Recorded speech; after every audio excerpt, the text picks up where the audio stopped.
when you're ambushed, you attack. And it's the single most counterintuitive thing a person can do. You're just walking along, you don't think anything's going to happen, and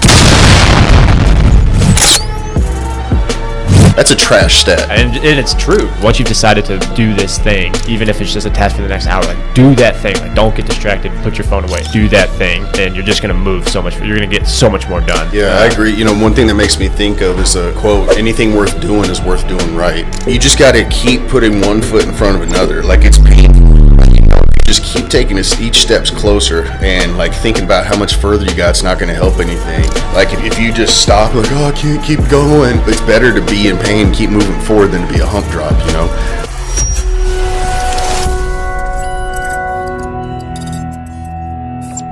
I like it. All right, Jed, how you doing, boss? I'm doing pretty good. What about you, bro?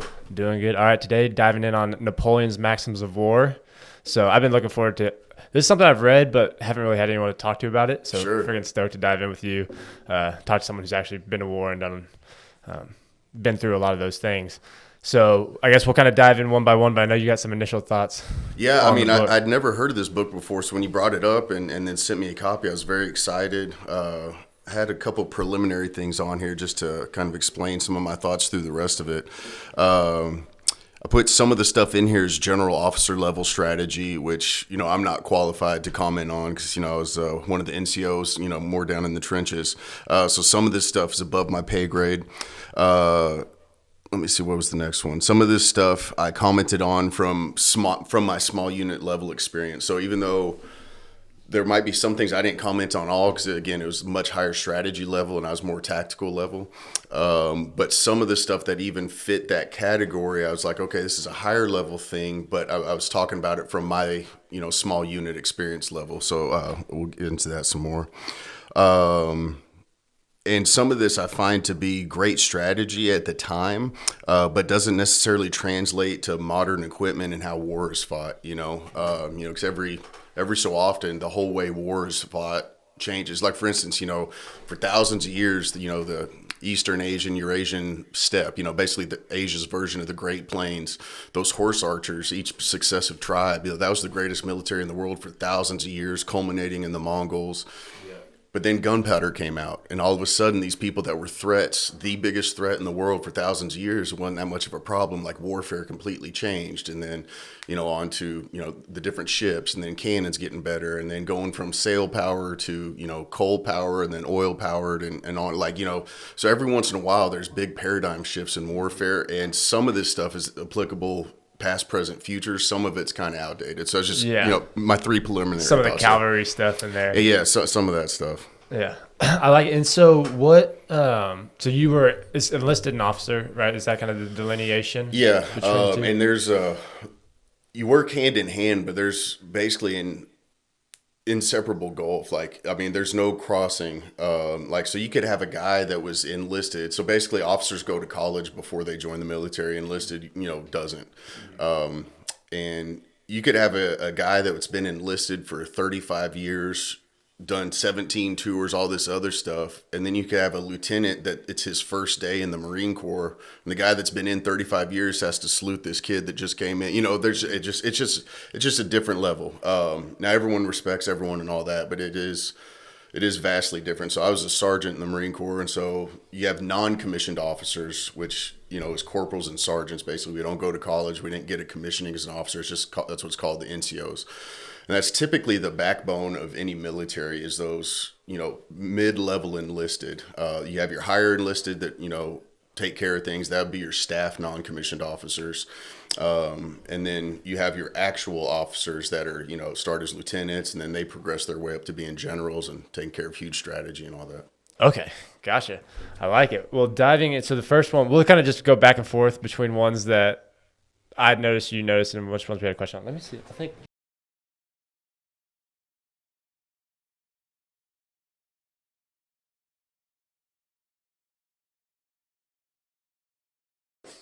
All right, so number 2 was one just coming out the gate. There's 78 of them total, by the way. But number 2 I thought was interesting. I had a question for you. So number 2 says, in the forming In forming the plan of a campaign, it is requisite to foresee everything the enemy may do and to be prepared with necessary means to counteract it. Plans of campaign may be modified ad infinitum according to circumstances, the genius of the general, the character of the troops, and the topography of the theater of action. So one of the things this reminded me of was Eisenhower's plans are useless, but planning is indispensable. So walk me through, I'm kind of curious to hear how you guys planned missions and how you guys went about that whole planning process. Yeah. The first thing it made me think of in this is the famous Mike Tyson quote, everyone has a plan until they get punched in the mouth, right? And I like that quote you said about Eisenhower, that, what'd you say? Planning is...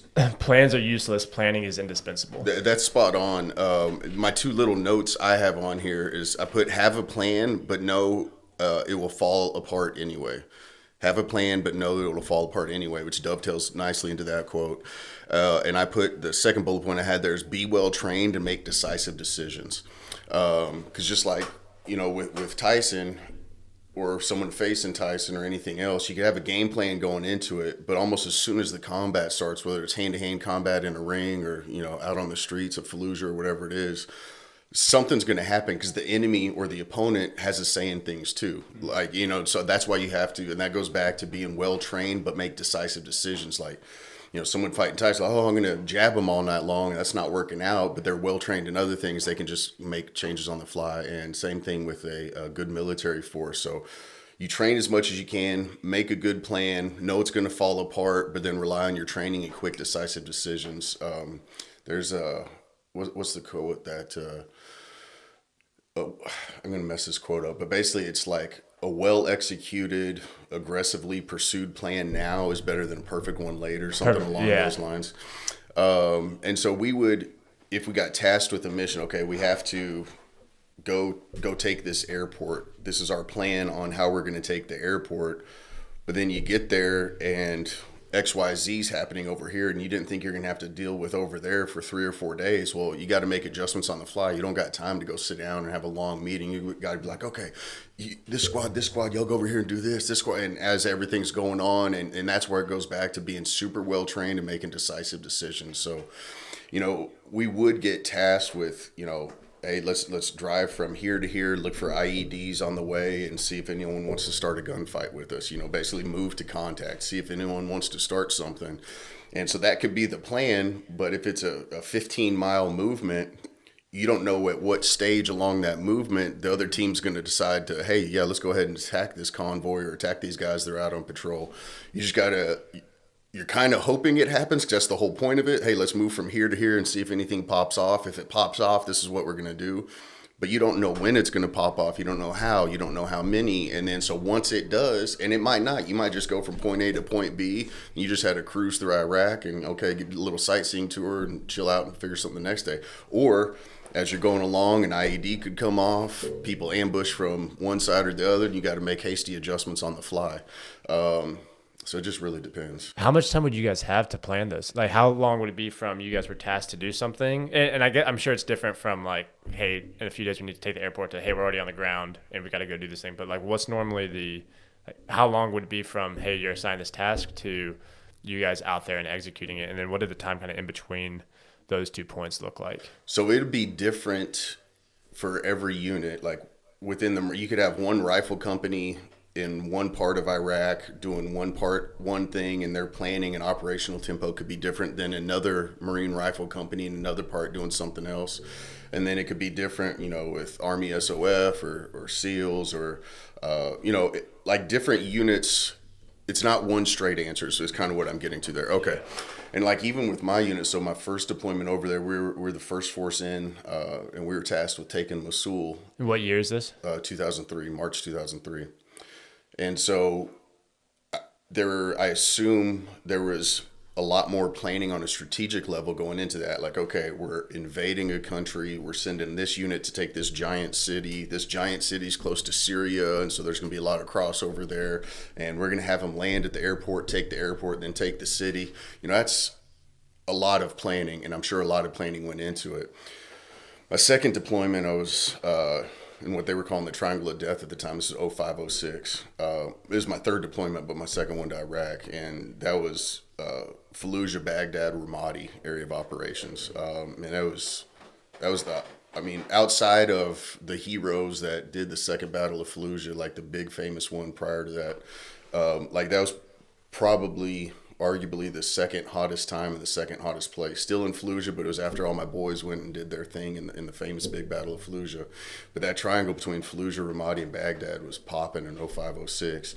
So the operational tempo was a lot higher. It was like daily, like, all right, we're going to go out and go from here to here, see if anything happens, or we got to go over here because, you know, this thing just got blown up, the road got blown up, so we got to give security to the guys fixing the road, or we got to take the general from this base to this base. And so it's just more like daily smaller missions, right? Higher op tempo, less overall planning, because you're just doing something day by day by day, where the first one was this, I mean, it was like a smaller version of D-Day. We're invading a country. We're going into one of their biggest cities. We're going to fly into the airport and take that first, and then punch out and take this city that's basically the size of Dallas. And so... Oh, I didn't realize it was that big. Yeah, Mosul's enormous. Like, the equivalent would be for those listening that are in DFW. Like, imagine that DFW airport doesn't exist, but it's still Dallas. And so you have Love Field with no DFW. And that's basically what Mosul was. And instead of us being real close to Oklahoma, Mosul is in the north of Iraq, real close to Syria, which, I mean, there's a whole lot going on there. And so we flew into this Dallas-sized city, into their version of Love Field, took that, held it, and then went on to take the city. And so that's, again, like a smaller version of the D-Day operation. So much strategic level planning going into that, where then back to the Fallujah, Baghdad, Ramadi area and just doing daily smaller missions. There's obviously less time. It's more tactical. So, hey, we're going to go from here to here and do this. Cool. That goes and gets done.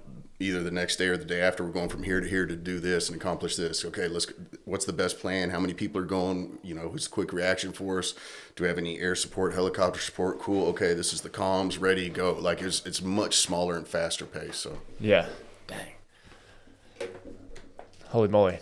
That's a lot. That's a lot going on. All right, I'll pass the. What's one of that stuck out to you?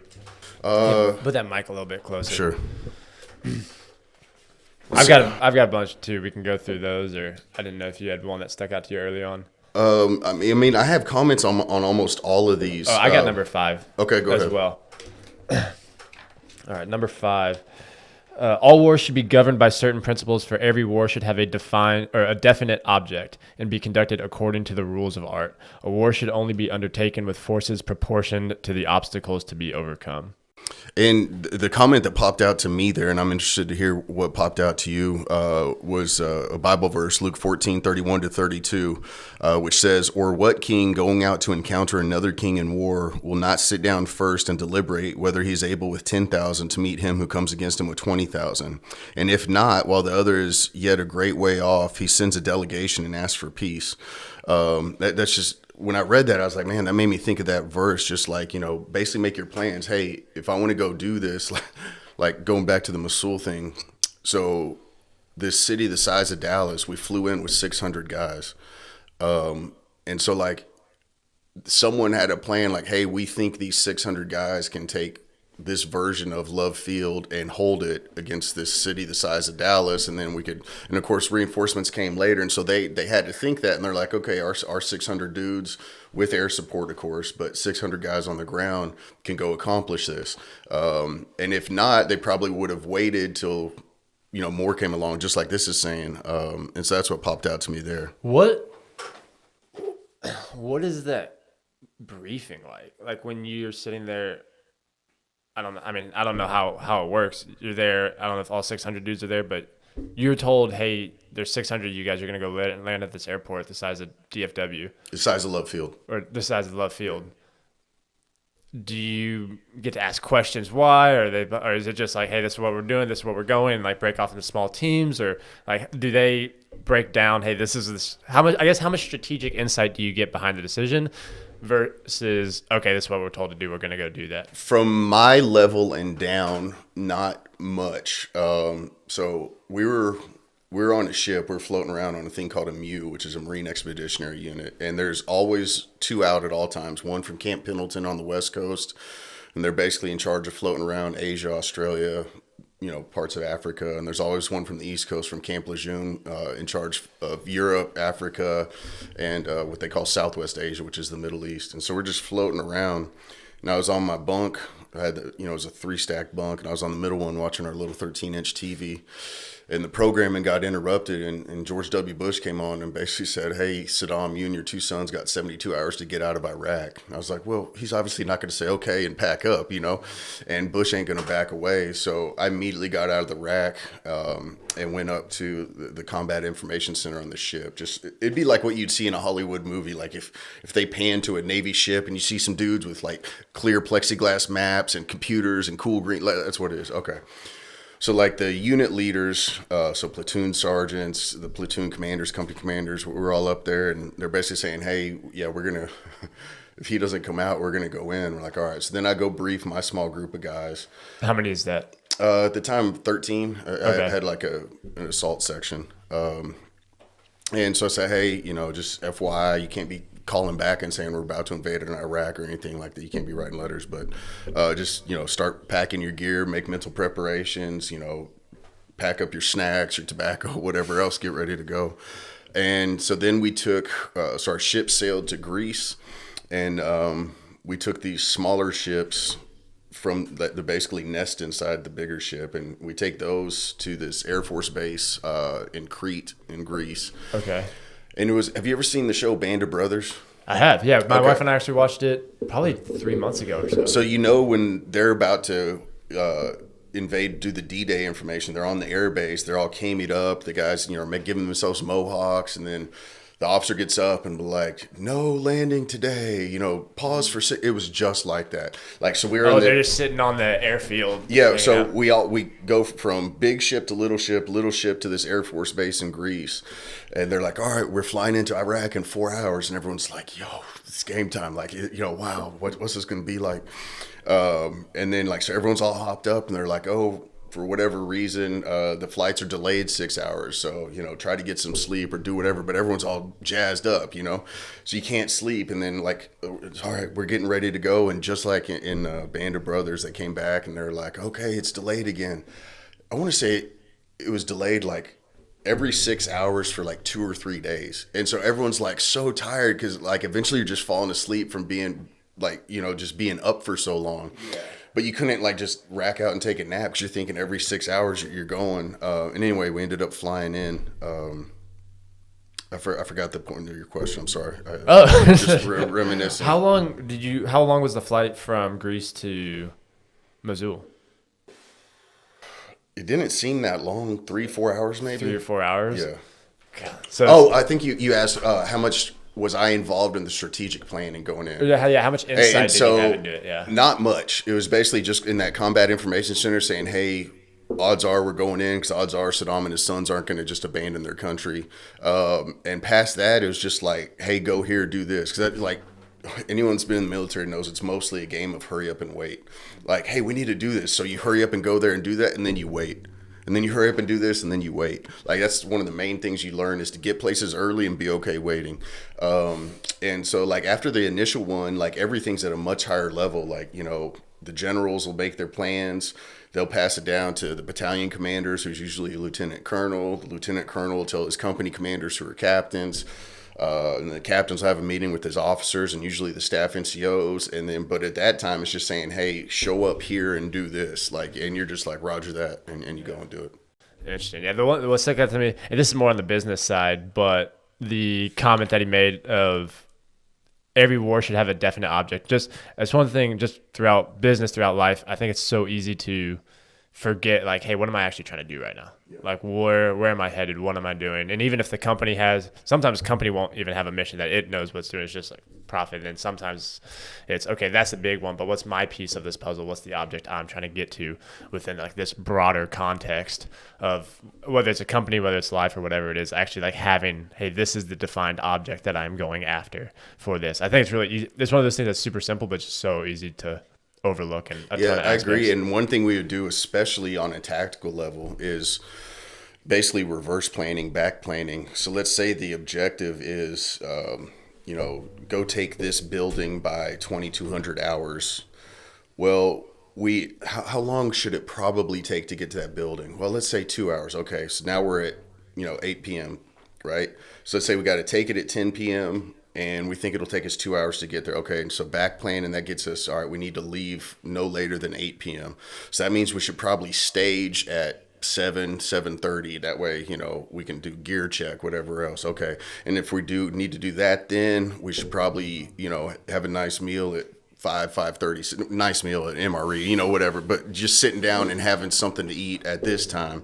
And if we're gonna do that, do we need to do this at this time? Okay, and is that everything? Are we missing anything? Okay, and then like maybe we need to do like basically in the ground. Like a lot of times, we basically get like create our own little sand diagrams, which they also show that in Band of Brothers. But we might get the Kool-Aid packet out of the MRE and use that as like a river. Just pour some Kool-Aid in the shape of a river, and then maybe get a rock. Okay, this symbolizes the objective of the building we're going to take, and little pieces of sticks. Like these might be the cars along the way, and we have like a little diagram down there, and maybe it's going to take us an hour to build that, and then we run each platoon through. All right, your task in this is going to be doing this. We look at it, and basically back plan. Okay, for us to be at the objective at 2200 10 p.m.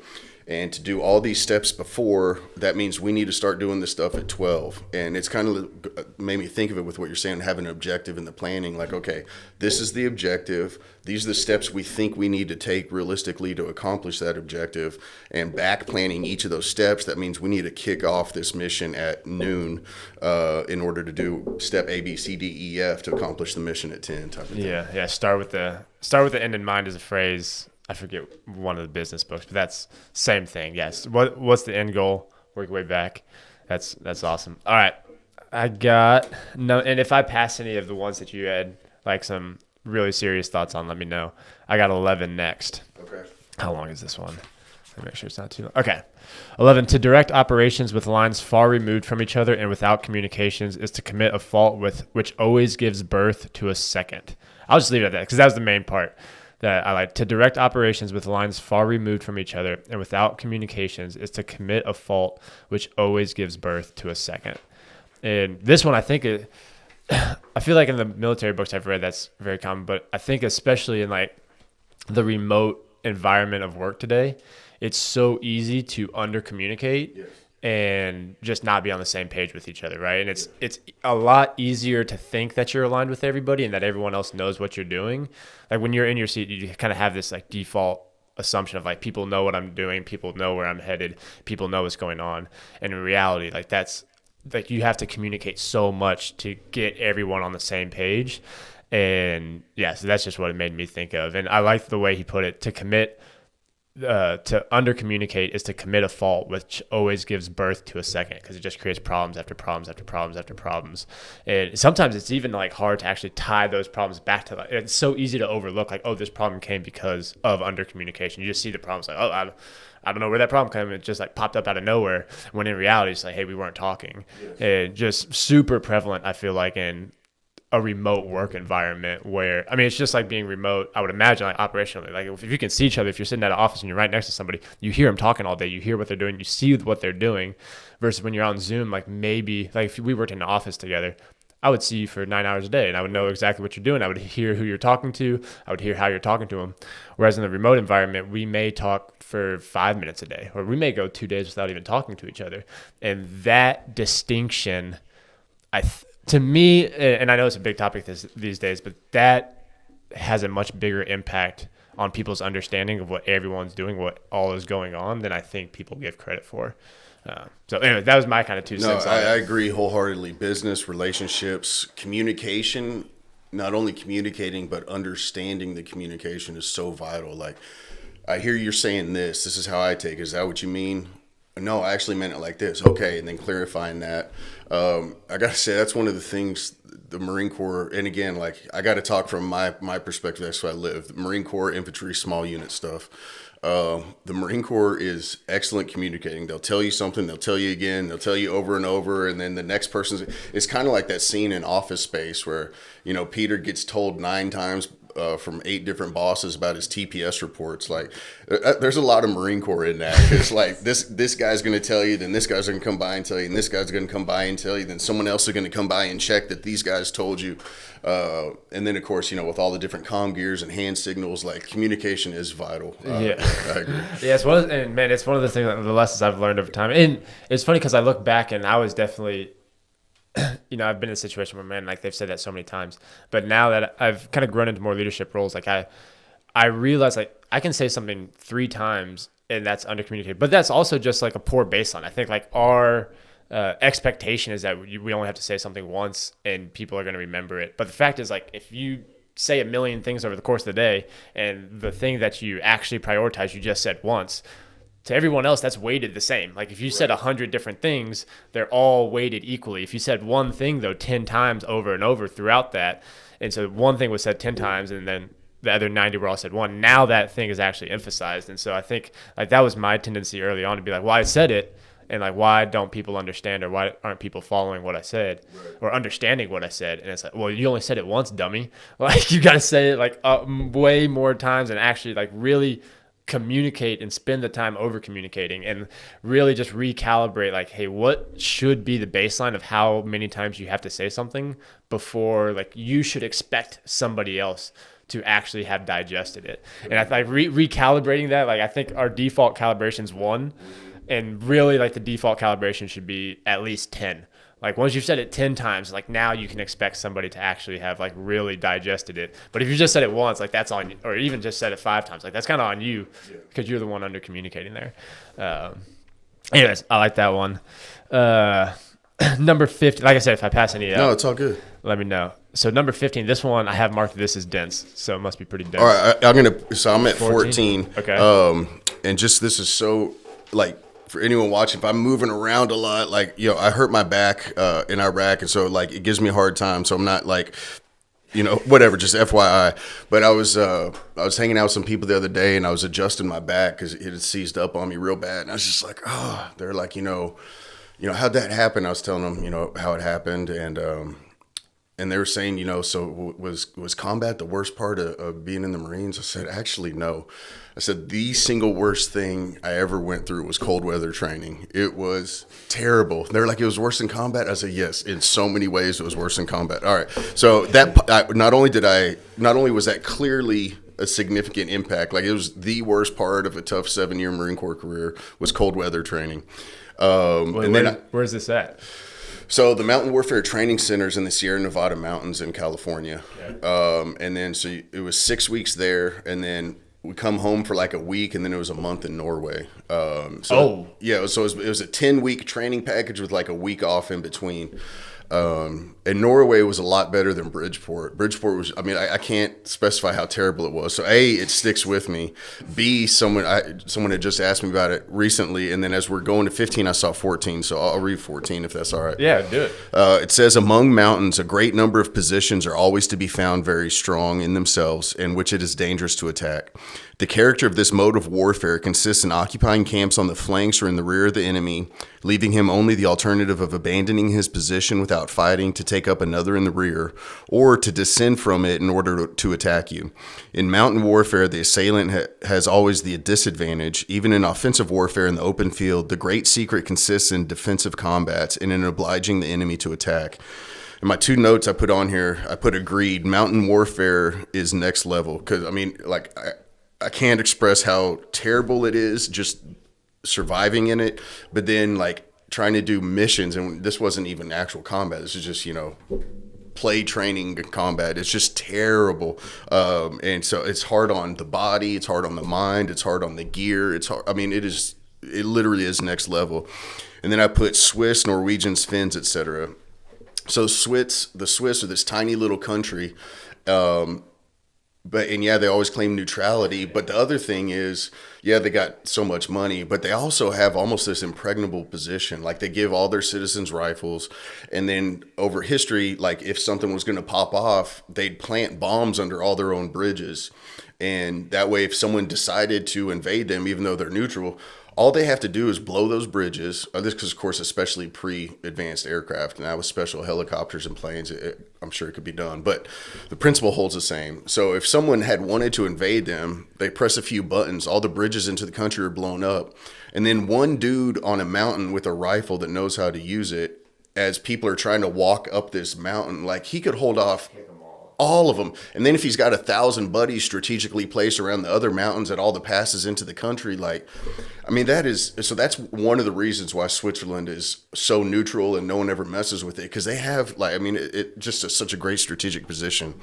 And then, so like I said, we did a month in Norway, and these Norwegians, like, of course they grow up in it. And so like, they're just so good. And it's like, man, it would just be so terrible to try to take this place, you know. And then it made me think of the Finns. So Finland, small country, and, you know, famously in World War II, when the Russians were coming to take them over, they thought it was going to be a couple days. But the Finns, this tiny little country, tiny little population, held off the massive Red Army for and the Russians, of course, grew up with bad weather too. So like, imagine a bunch of Texans and Floridans trying to go over there and do something, you know, that it ain't natural to us. But it just shows exactly what Napoleon's talking about here. The defense of the country that grows up in those mountains, and they're on the defensive, they have a massive advantage of any other country trying to come in there on the offensive. It's just, I mean, mountain warfare really, it sticks out as next level. What's that one? They've made documentaries on it.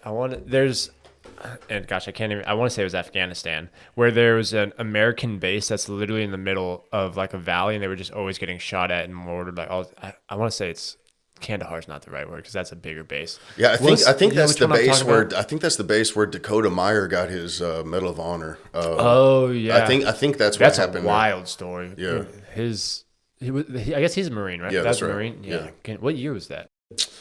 I don't remember, dude. I just remember he got one. I was like, yo, that's pretty legit. Because the thing with Medal of Honors, you almost always get them posthumously. Like, you have to die to get one. Right. And so for a dude to be alive and get a Medal of Honor, like, you had to do something. Like, they don't just hand those out, you know. Yeah. I don't remember the year, but I remember reading it. It was like, hoorah, you know. Yeah.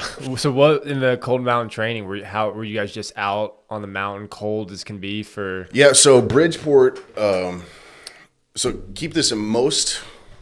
And again, I've been out 20 years. A lot can change in 20 years. But while I was in, and again, I'm speaking about the infantry. And the infantry is about 10% of the Marine Corps, right? Okay.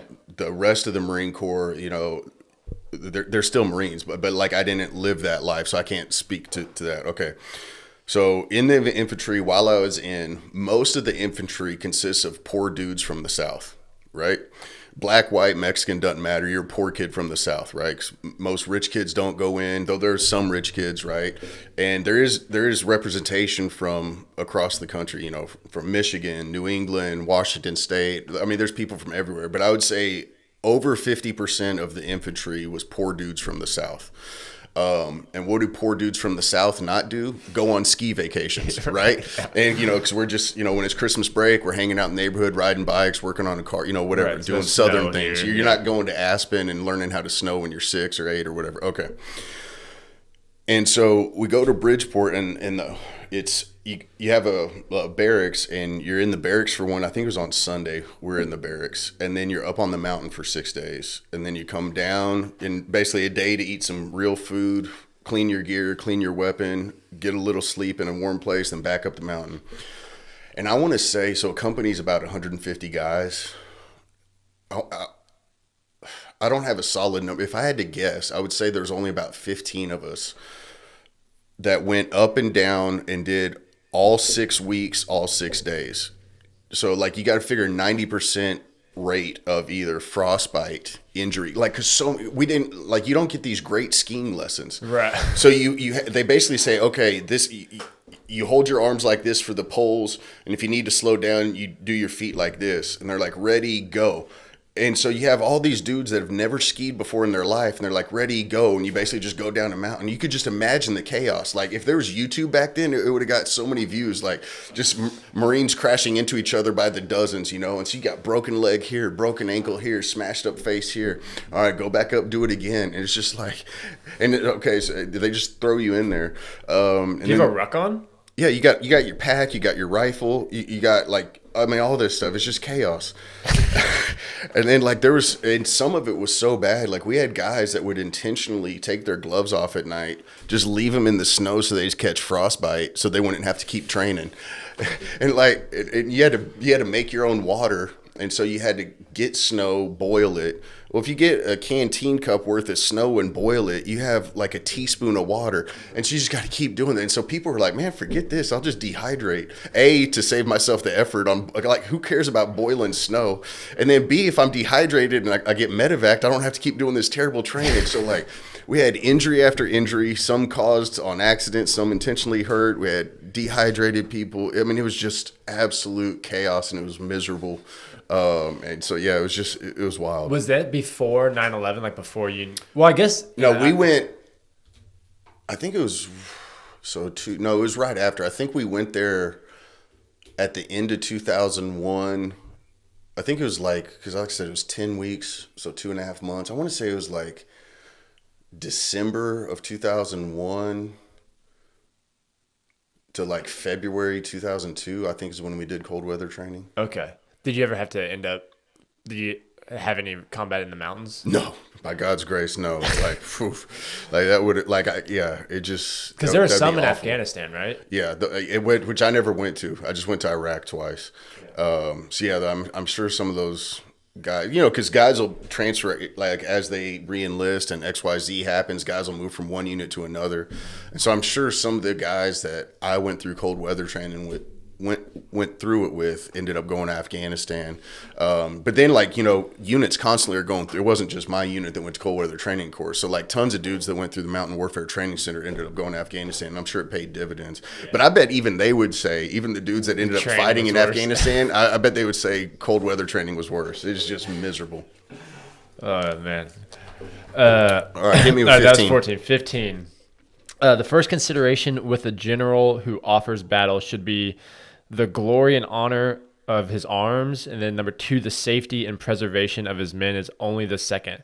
But it is in the enterprise and courage resulting from the former that the latter will most assuredly be found. So I just thought this was interesting. This is complete like war related. Didn't have as many ties to business, but I thought it was just super interesting that number 1 was glory and honor of the arms, and then number 2, second to that was the safety and preservation of the men. But then how he kind of says, hey, you have to have the former in order to do the latter.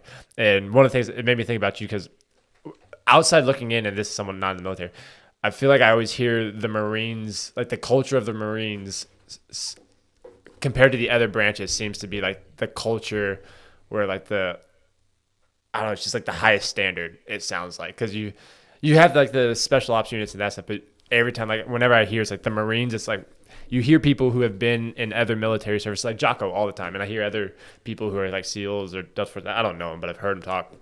And they always say, like, who would you take to war? And it's always the Marines. Like, Marines always seems to be number 1. And I don't know, that just made me think of it. I was going to ask you if that's if you agreed with that, thought that it reflected the Marines. Yeah, my comment I put on there was esprit de corps, which is something we're taught in the Marines. Because you're right, Marines are fanatical, but they're probably most fanatical about being Marines. And so that's one of our things, esprit de corps. That's that spirit of the Corps, the love of the Marine Corps. And I do agree, the Marine Corps cares more about the Marine Corps than it cares about individual Marines. And so, like, if the whole unit has to, dies in a siege or an ambush or something like that, but they went out hard and it honored the Marines, like, that's something that could be sung about in the next Marine hymn, or, a new thing going on. So that was one. And yeah, I would agree that, so the biggest holiday in the Marine Corps is the Marine Corps birthday. Like, it's November 10th. And so, like, if anyone has a Marine in their life, you should bookmark November 10th, because it's the biggest holiday. Like, I can't stress how big the Marine Corps birthday is. What a big deal. Because, again, the Marine Corps cares about the Marine Corps most, and Marines are fanatical about being Marines. And you cannot express what a big deal the Marine Corps holiday or the Marine Corps birthday is. We have a ball. We get dressed up in the world's greatest military uniform of all time, the Marine Corps dress blues. There's this huge cake ceremony with the oldest Marine present, the youngest Marine, and this happens anywhere. If you're out in war, the Marine Corps birthday is going to be celebrated. If you're out training in the middle of nowhere, they're going to bring a cake in and special food. Like the Marine Corps birthday is enormous, and it ties back into the esprit de corps and the glory and honor of the Marine Corps, but also the esprit de corps of the troops. And like we learned so much Marine Corps history, like, hey, these are all the legends that came before us and what they did, and we have to memorize their story. And of course, the Marine Corps hymn, and like just like the Marine Corps history is such an important thing, and it ties into, of course, we have the best uniforms, we got pride, and if you want a job done, you send in the Marines, and we can't. How could we be the unit that lets the Marine Corps down? Like, how could we bring that shame? And there's special schools that will get what they call seats. So there might be like a 12 seats open for a special school, whether it's, you could just pick something, whether it's like learning how to, build, special bombs for urban warfare, or how to do XYZ, just like specialized little schools that aren't part of the normal curriculum, right? And so when that happens, they'll send invites out. Say there's 12 seats open. They might send 2 invites to 6 different units. Hey, you can pick 2 of your Marines to come here. Or they might send 1 to 12 different units. Hey, pick 1 of your Marines to come to this special school. And what, in my experience, because I was blessed enough to be able to go to several of these special schools, in my experience, because honor grad always gets special credit, but what almost all of us cared about more was not bringing dishonor back. Like, I'm not going to fail this course because my unit picked me to go to this. They could have picked 149 other dudes. There is zero chance I'm going to fail my company, fail my unit by not graduating this, no matter how hard it is, whatever it is. So like, you end up caring more about the honor of your unit and, all this other stuff. And then on a grander scale in battle, like, we're not going to be the Marine Corps unit that surrenders or loses. Like, there's no way. Like, we're not, how could we be the ones that bring dishonor to the Corps? So yeah, that's a big thing. I agree. It's like a whole different, like that entire, is most of that indoctrination process through boot camp? Is like where it's like you mentioned memorizing stories. Is that something that they make you do? So Marine Corps history and learning about the legends of the Corps that came before us, and of course all the different songs and cadences, that is a big part of boot camp. And you definitely have all that down by the time you leave boot camp. And it's still brought up, so you go boot camp, then you go to School of Infantry where you learn to become a baby gunfighter. And there's a little bit of that there, but it's more like learning basic tactics. And then you go to the fleet where you become a professional gunfighter. And there's less, it's more on you to keep up with that at that point, because they're turning you from an amateur gunfighter to a professional gunfighter. And because that's the job, and your brother, your left and your right, their lives depend on you doing your job great. And so it's less like, hey, what was the date this dude did this amazing thing? Like, it's more like, hey, do you know how to use this and this and this? And so it's more skill focused at that point. But yeah, it's definitely a significant part of boot camp is learning Marine Corps history and all these important dates and people and songs. November 10th. In November 10th especially. I got that written down. All right, number 18 I got. All right, number 18. A general of ordinary talent occupying a bad position and surprised by a superior force seeks his safety in retreat. But a great captain supplies all deficiencies by his courage and marches boldly to meet the attack. By this means he disconcerts his adversary, and if the latter shows any resolution in his movements, a skillful leader, profiting by his indecision, may even hope for victory, or at least employ the day in maneuvering. At night he entrenches himself, or falls back to a better position. By this determined conduct he maintains the honor of his arms, the first essential to all military superiority. I thought it was interesting that, because later... So he uses the word courage here. He says, but a great captain supplies all deficiencies by his courage. And then later in the Maxims, he talks about how courage is actually the second most important character trait, second to fortitude. of a soldier. So I thought it was interesting that he talks about supplying all deficiencies by his courage. It also seems, outside looking in, like it kind of tying back to earlier, like make sure you have the resources and you're willing to commit what you need to.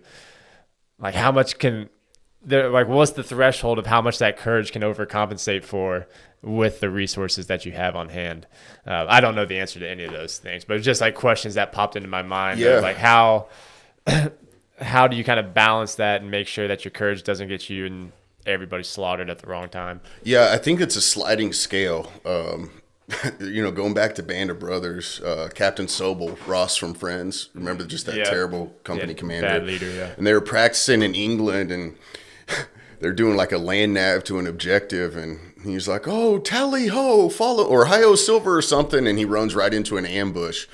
And yeah, that was glorious. And so he was showing courage, but he was an idiot. And that's why the NCOs are like, look, this dude, if we follow him into combat, he's going to kill a lot of us, if not all of us. He doesn't know what he's doing. Yeah, he's brave. He's not a coward, but he's an idiot. Where on the other hand, so it is a sliding scale. But you do need, fortitude's definitely important. You can't just fold when things start happening.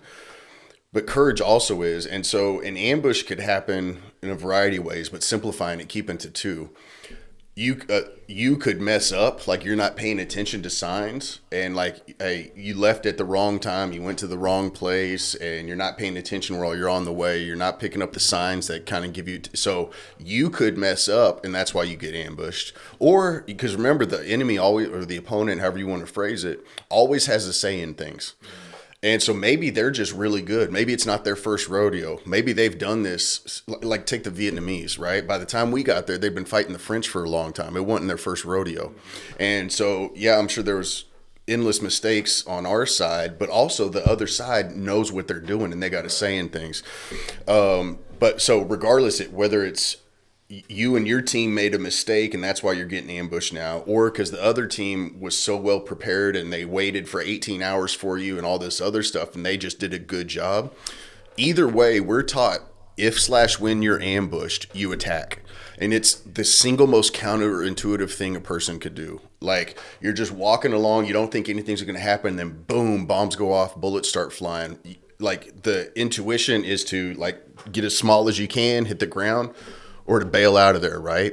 But what you have to do is attack. So if you're getting ambushed from the left, let's say you're just walking down the street and all of a sudden y'all are getting ambushed from the left, you don't just pause there and fight. You certainly don't hit the ground. You certainly don't run away.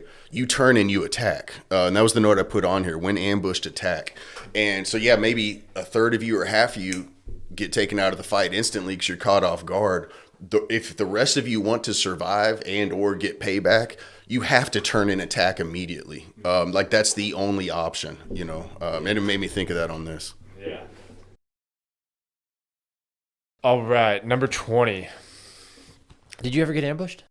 Yes. It may be laid down as principle that the line of operations should not be abandoned, but it is one of the most skillful maneuvers in war to know how to change it when circumstances authorize or render this necessary. An army which changes skillfully its line of operations deceives the enemy, who becomes ignorant where to look for its rear or upon what weak points it is assailable.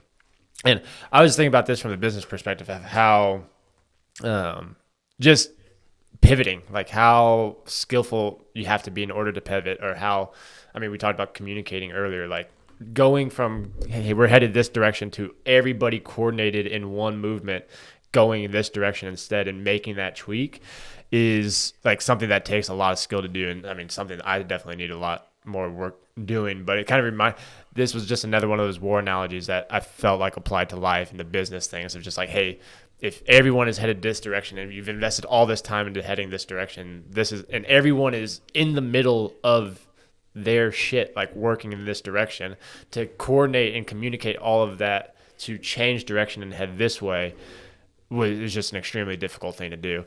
So it just reminded me of that. And yeah.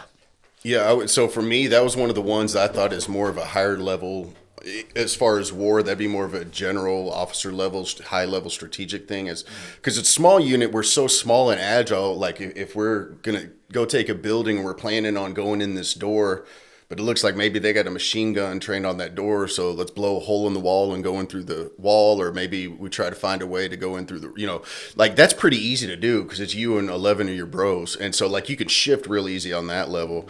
But if it's going to be a couple of companies moving, maybe it's the battalion commander, if it's a couple of battalions, the general's making that move.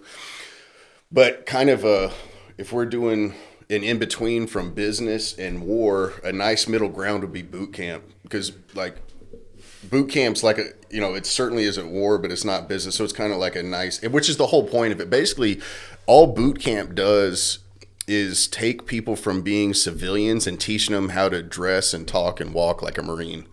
And so that's basically what it is. It's just transitioning you from humanity to a Marine, right?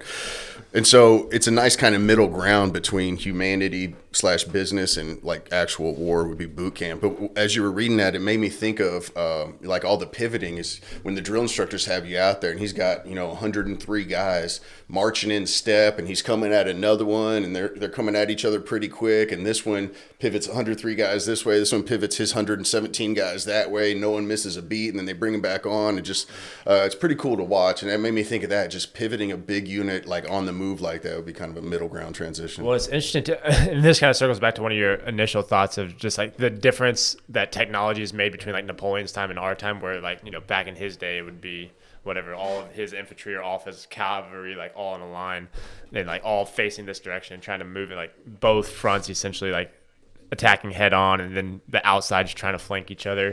Like it's crazy to try to like imagine watching like those masses of hundreds and hundreds of dudes just like going at each other and trying to outflank each other. Yeah, be next level. It'd be interesting to watch. Yeah.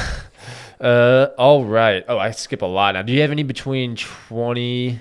Oh, I have 29, but outside of that, I skip a lot. Let's see. 23 I found to be one of the more interesting ones. It says, when you are occupying a position which the enemy threatens to surround, collect all your force immediately and menace him with an offensive movement. By this maneuver, you will prevent him from detaching and annoying your flanks in case you should judge it necessary to retire. And it made me think of two things. I'll start on the bottom one first because it's more relevant to what we've been talking about. So arguably the greatest Marine hero, our biggest legend, was Chesty Puller. And he's called Chesty because he's got a stack of ribbons like no one else. And I would say, like, if I had to pick the two toughest times that my Marine brothers have gone through since November 10th, 1775, probably the two, in my opinion, other people could have a different one, but I think the two hardest times was the island hopping campaign in World War II and then the Korean War. And everyone gets to see, the island hopping campaign in World War II. Korean War gets slept on, but they were so outnumbered, and then again it was in cold weather, and we've covered like how terrible fighting in cold weather is.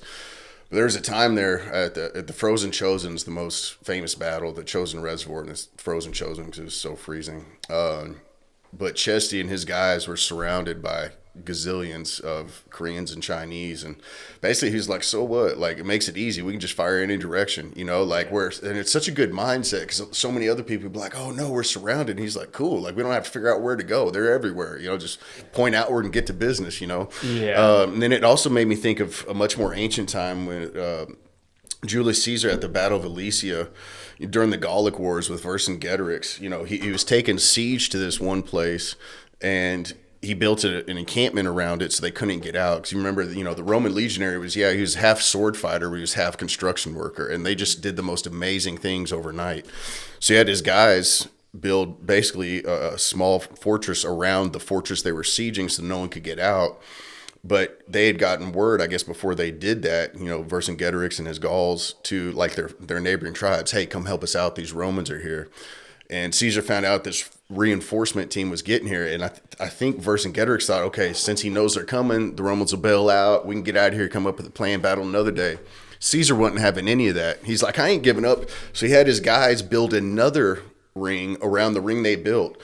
So the they lived in this, the Romans lived in this no man's land that they had created for themselves. It would make it tough for the other people getting in, but it made it impossible for the other people getting out, and he ended up winning the day. Not just in a day, it took some time, but I was like, it made me think of that about being surrounded. Like, sounds terrible, but that was two different great military leaders from different times that handled being surrounded in two different ways, but they were victorious both ways, and both were out of the box. Yeah, I have it. I was looking at the bookshelf because I think I have the Chesty Puller book, Marine, somewhere over there. But when I was reading the Chosen Reservoir section, and someone calls in over the radio because he's like, they know he's surrounded on three sides, and then one's coming up from behind, and they like call in like, hey, you're surrounded. He's like, good, like we've been looking for the enemy for 2 days, like this makes our job a lot simpler. It's like, oh my God. A savage. Yeah, like just the mindset you have to say something like that, to think it and then say it, like, I mean, that's as gangsters it gets. I think it was Caesar as well reading, or there's some really cool YouTube video. I need to send it to you. There's one called Kings and Generals, and there's another called Epic History. And it walks through, like, it's got a whole series on Napoleon where it walks through, like, literally every single battle, and they show, like, these are all the movements that were made.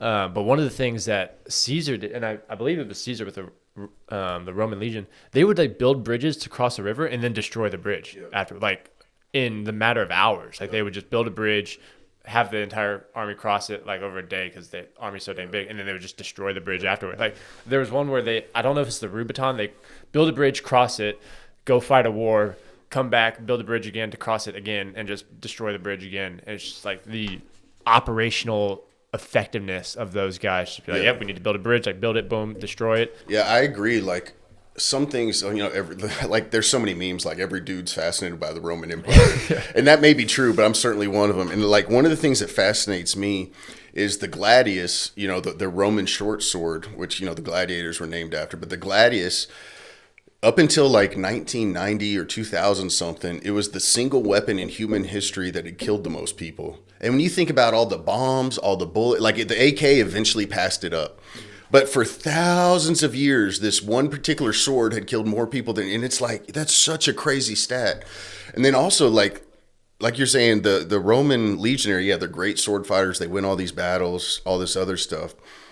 But I think I'm even more impressed by their construction abilities, because they're doing forced marches all day long, which is probably the most physically grueling thing someone could do is do a forced march with a pack on. In the Marine Corps, we call them humps. Like, we got a 20-mile hump today or whatever. It's I think probably the most physically grueling thing a person can do. And then at the end of that, they would build like a mini fort. It's not like they just got there and hit the rack or didn't just dig like a little hole. They would like build a mini fort for the unit to live in and then bounce the next day and do it again. It's like they're cutting trees. They don't have chainsaws, so they're cutting trees by hand, sharpening and putting it in. They're doing all this other stuff. It's fascinating how the legionary could not only fight war so well, not only train and march so well, but then at the end of that, build things so well, like you're talking about, doing these engineering marvels in hours or days that had never been done in human history, and then just do it to say we did it, and then take it all apart or burn it down and on to the next thing. It's fascinating. Just destroy. Yeah, well, and maybe you can speak to this. I've heard a lot about just what I don't know if it's the Army Corps of Engineers would be the name of, but in like the Triangle of Death, and those people, I guess, my understanding is like either Marines would go into a city or and kind of take over a city, go like door to door, and then essentially behind them is the engineering group that just starts like building sandbag, like either fortifying a building or like literally building like a bunker with sandbags. Was that kind of how it worked? Yeah. So in the Marine Corps, we have what's called the Corps or combat engineers. Excuse me, I was thinking what you were saying, Army Corps of Engineers. We have combat engineers, and if you see if you see a Marine Corps sticker on a car, because again, Marines are fanatical about being Marines, so you probably see more Marine Corps stickers than all the other branches combined on cars. But if you see a Marine Corps sticker and it looks like a castle or two rooks or a rook from a chessboard, that's a combat engineer. That's their little symbol. Oh, okay. And so they would come along, and because they're outstanding at building bombs. Like they build bombs just out of nothing. Oh, we need to blow up this wire or blow a hole here and there. So they're like really good at building bombs and destroying stuff, but they're also really good at building stuff, like you're talking about. But then also, because Marine Corps is part of the Department of the Navy, and the Navy has the Seabees, which are, famous throughout history for being just these amazing combat construction workers, engineer type of people. And so we had Seabees and we also had combat engineers. One of going back to what you said was the gladius, the name of that sword. One of the things, this is just a random thought I've had. I have never looked up the number. It's wild to think about, like, the percentage, like, just being a guy, like, if we live, 500 years ago, like, what's the probability that you're going to die by being stabbed by a sword? Like, it's just like, it seems like a lot of people throughout human history have died by being stabbed by a sword and, like, laying on the ground and just bleeding to death. Yeah, a lot of people have that. And so it makes me think, we always hear, people in the ancient world, they never lived past 30. That's a deceptive, there's a saying, numbers don't lie, but people can lie with numbers. And so we've all heard our whole life, the life expectancy back then was 30. People never lived past 30. Okay, that's a trash stat. Because there were so many kids being born per person, and so many kids died before 5 for lack of food or disease, or they broke their leg and had an infection, whatever. All right. So there were so many more kids per person, and such a higher percentage of them died before they were 5. That lowered the overall average of everything, right? Okay. People have been living to 100 forever. It wasn't uncommon. Like, if we would have gone back to Rome, we would have seen a whole bunch of 70-year-olds, and it wouldn't have been weird. Like, okay. That being said, so if we would have lived past 5, we would have had a great chance of living till 60, 70, 80 in our natural life. Because think, what were they doing? They're working out all the time. They're in the sun. They're eating good food. Like, right. They were a lot healthier in a lot of ways than we are if you made it past the age of 5. And so we could have expected to live, into our golden years. The caveat to that is everyone was sword fighting all the time. And so, like, and that's the other thing too.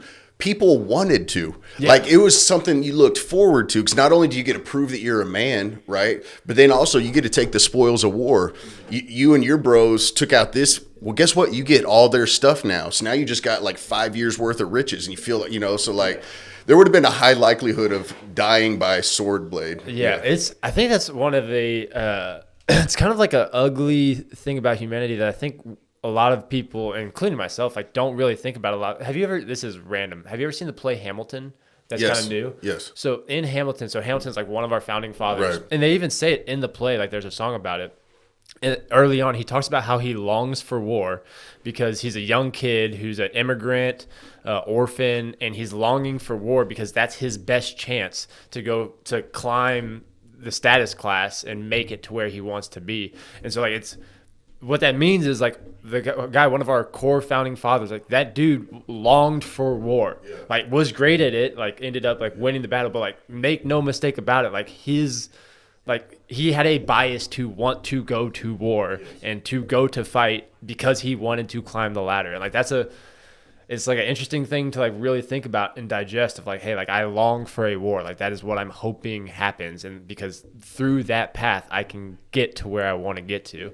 And it's just really interesting to think about that. Really, truly acknowledge that that's like a feeling that we have. And it's true. It's 100% true. Like, so if you think about what makes some of the famous cultures throughout history what they are, like, for the Japanese, you could say they're the most disciplined culture, because we see from there's tea ceremony to how they make the world's greatest sword of all time. Just everything's so disciplined and precise. Like, so they're probably the most disciplined.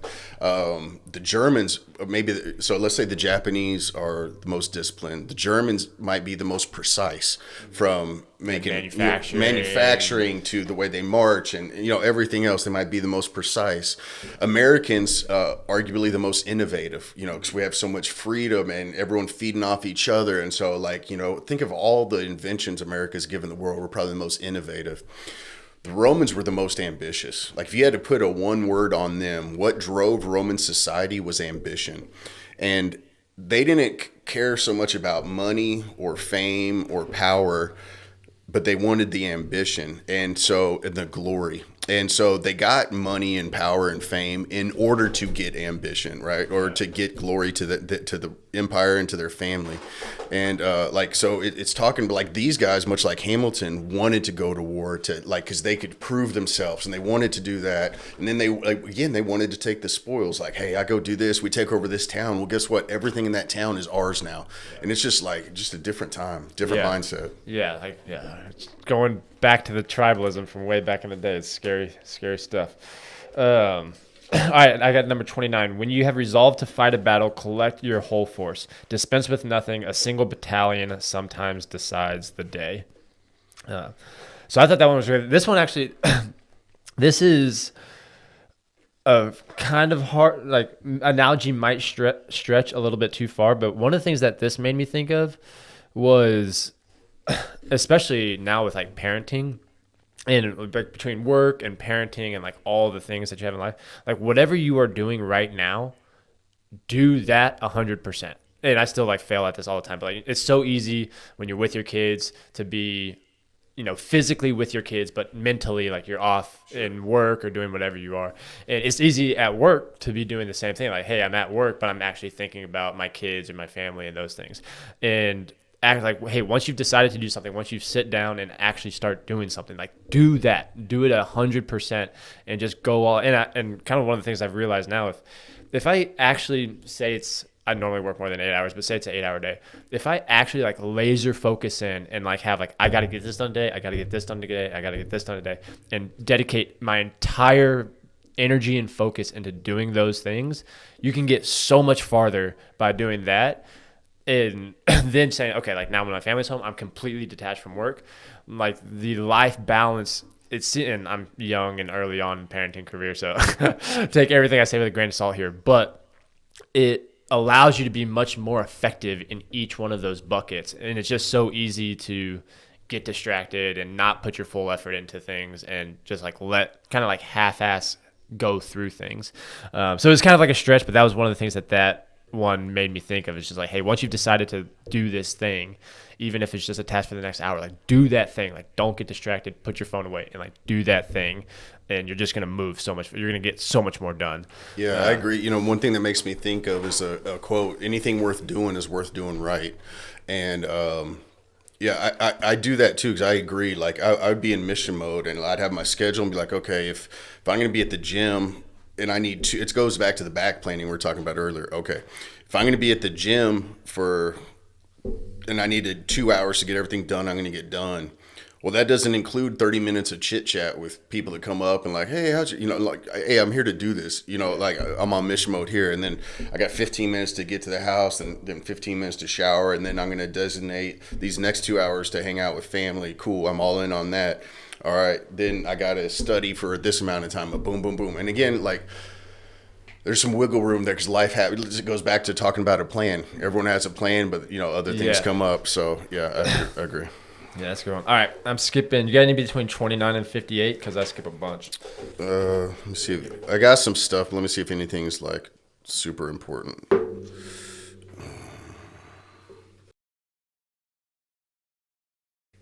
You said to 58? 58 is my next one, yeah. It's not super important, but so I'll just touch on it real quick. On 39, that was one of the ones that was probably a great idea at the time, but it's just outdated with our modern weaponry and all that. Let's see. Yeah, skip those to 58. There's a bunch of good ones in there that were just so many. It's all relative. Like the ones that are really good are so good. And it's like it's hard to skip over some of them, but no, I think we skipped most of the same. So most of my comments on this group that we're skipping are outdated. Great then doesn't apply now, and then a bunch of those I left blank. So we're picking up mostly the same things there. Yeah. All right, 58. We already kind of touched on this one, but I think it's super interesting. The first qualification of a soldier is fortitude under fatigue and privation. Courage is only the second. Hardship, poverty, and want are the best school for a soldier. And kind of what this made me think of, and I know this has been true for like my career and just life in general, is the ability to just keep going over like on the scale of years and decades, and heck, I'm only 10 years into like working career, but like the ability to just continually keep going, another week, and delaying, like, hey, I don't know what the outcome's going to be. I don't know where we're headed, but I'm going to keep investing this time and like busting my butt. Like, though, that's a very, very, very hard thing to do. And I think it's a little different because I'm sure he's talking about, you kind of mentioned it earlier, marching 25 miles a day. And if you march 25 miles a day for 4 days in a row and you can't fight at the end of that, like, doesn't matter how much courage you have at the end. I'm guessing that's kind of like what he's relating to there. But that was just something that it made me think about, was just like the ability to just can keep going. And it's, I guess, business wise, like, that's more important than being smart. Like, in long term, you're going to get smarter if you just have the fortitude to keep going. Yeah. So what's the saying? Availability is more important than ability. Yeah. And that's true. Like, this guy could be the greatest at everything, but he doesn't show up. What does it matter, right? You need to be available. And it makes me think of it too. The fortitude under fatigue and privation, and courage is only second. Poverty and hardship, poverty, and want are the best school for a soldier. Like, my only comment on there, I put solid, because I couldn't agree more. And it's like you said, there's guys, like you said, on the forced march on a hump, like, you just got to keep putting one foot in front of another. Like, it's painful, but if you just keep taking each steps closer and like thinking about how much further you got, it's not going to help anything. And like, one of the worst things you can be in the infantry unit is what's called a hump drop. Like, if you just stop, like, oh, I can't keep going, and then they got to put you in a Humvee and drive you away, it is so humiliating. And like, people never forget that. Oh, the hump, like, they might even start calling you the hump drop. Like, you don't even get called your name anymore. Hey, tell the hump drop to come up to the office and it just rides with you. And so it goes back to like the glory of the unit. Like, it's better to be in pain, keep moving forward, than to be a hump drop. And talking about hardship, poverty, and want are the best school for a soldier. Like, one of the things that was so frustrating in the infantry, so let's say we hump 15 miles, let's say we're going to do a 5-day training thing on base. And so we hump 15 miles to, whatever the first objective is. And, maybe it's a night attack on something. Maybe another force hump 12 miles from somewhere else. And we're, doing play fighting, simulated combat against each other, whatever. And then, get a few hours sleep, and maybe we're supposed to hump 6 miles through the woods to the next objective. It's not just a straight march on the road, but now you go, maybe it's a land nav. Maybe that's more like what we do. Might do like a 6-mile land nav course, starting from one place ending the other, but you're going through the woods and all this. Okay. And then you do another practice night attack, all this other stuff. And what's supposed to happen at the end of 5 days is the trucks are supposed to show up, and then you feel good. Whew, this hard 4 or 5 days is over. About to go take a shower, go to the chow hall, and then chill for a couple of days with my bros, right? And then, no exaggeration, at least 9 times out of 10, the trucks wouldn't show up. And the first 5-6 times the trucks don't show up, you're like, how could they be so stupid? How could they not get trucks here? How complicated is it to send all these trucks? This is all they have to do, And then after a while, you're like, they're doing it on purpose. They're intentionally not sending trucks. One, so we have to build fortitude and walk back, do an unexpected hump. A hump is coming's bad enough, but after 4 or 5 days of hard work, and you got to hump back even further. But then also the mental, like getting used to like, hey, this isn't going to be here. Hey, we're supposed to have hot chow today. The cooks are going to drive some hot chow out to us. Oh, you're looking forward to bacon and eggs for breakfast. Oh, they couldn't make it. And like, again, the first 4 or 5 times they couldn't make it.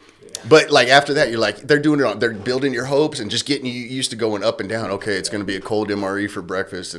But then like at the end, like after a while, like you're just like, you hope for the best, expect the worst. And then so it's like, and it ties back into your comment about, whether it's a SEAL or an Army special operator or something, saying, hey, what would you take to war?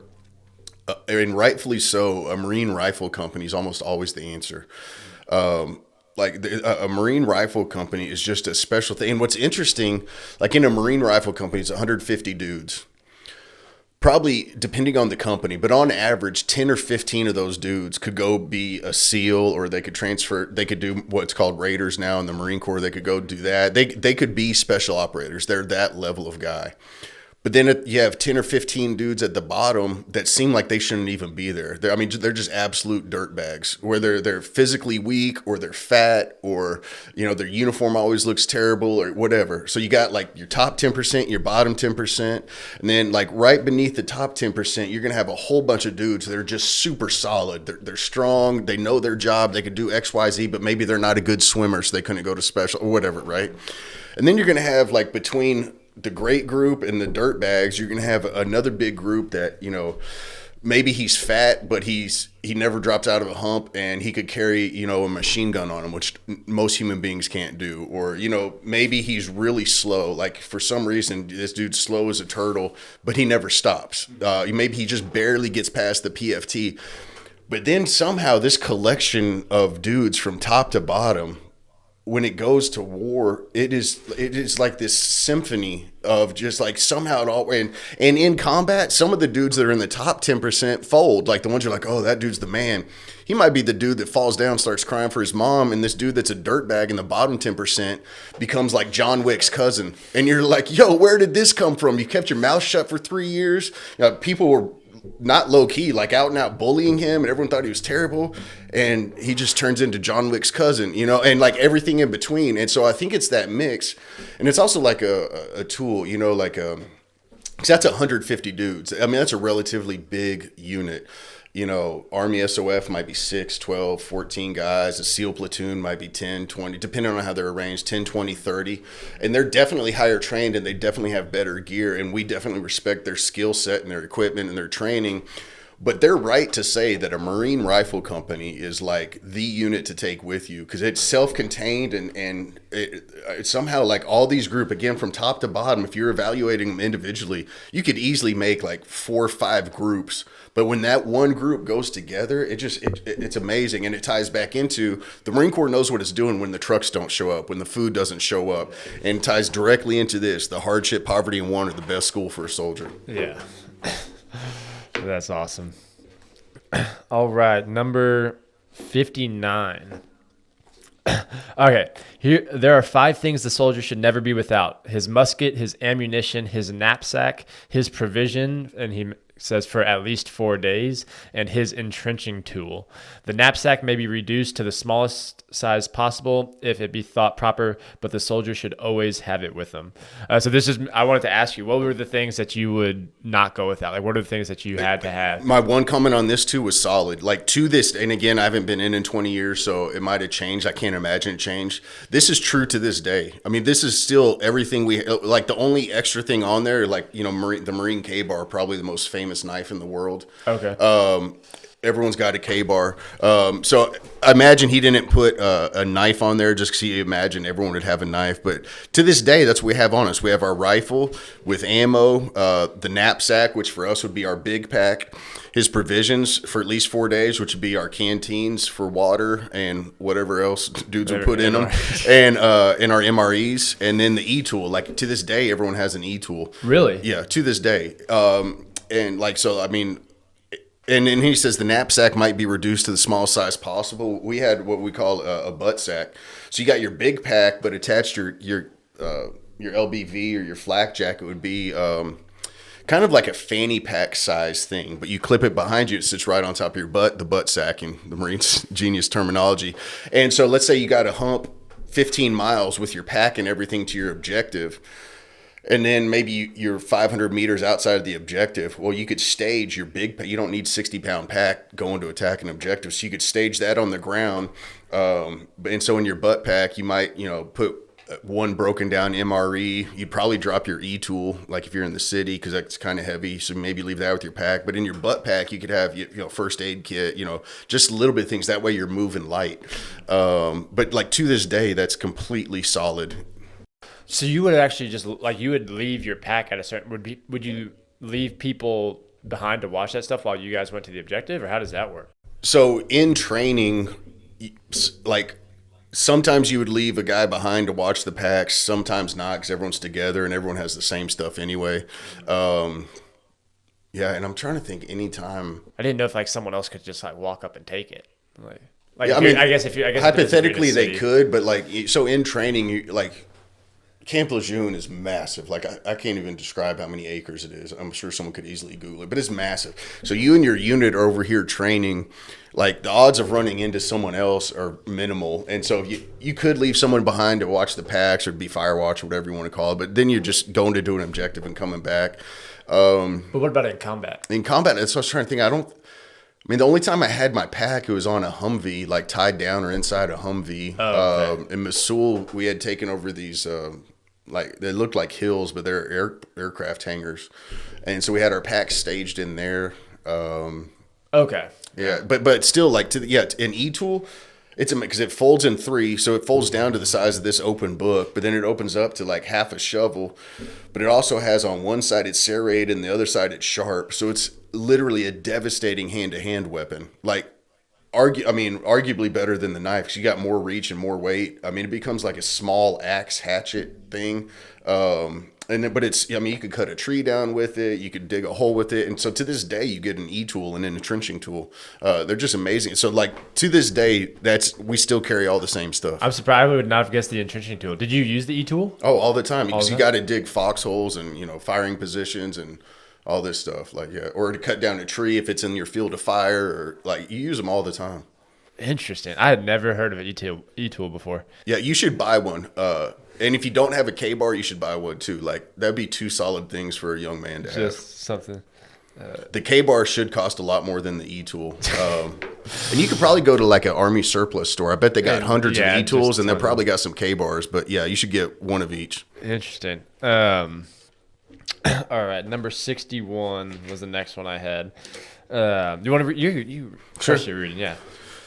It is not set speeches at the moment of battle that render soldiers brave. The veteran scarcely listens to them, and the recruit forgets them at the first discharge. If discourses and harangues are useful, it is during the campaign to do away unfavorable impressions, to correct false reports, to keep alive a proper spirit in the camp, and to furnish materials and amusement for the bivouac. All printed orders of the day should keep in view these objects. I had one comment on there, agreed. So if you want to get into wherever you got and enough feedback, or the only thing it just made me think of, and it was just from a leadership perspective of kind of what we talked about earlier with communication. Like, you can't wait, like not talk about the mission, not talk about why you're doing what you're doing, or just any communication, and then expect to have like a rah-rah speech at the moment that's going to make an impact of it. And that's kind of what he's saying here. Like, hey, like the culture of it, the honor of it, the mission, and like why, like you can't wait until the moment that everyone needs to understand it to communicate those things. And it's important to, like, you've got to just do all those little, that's what I wrote down. You have to do all the little things consistently over time.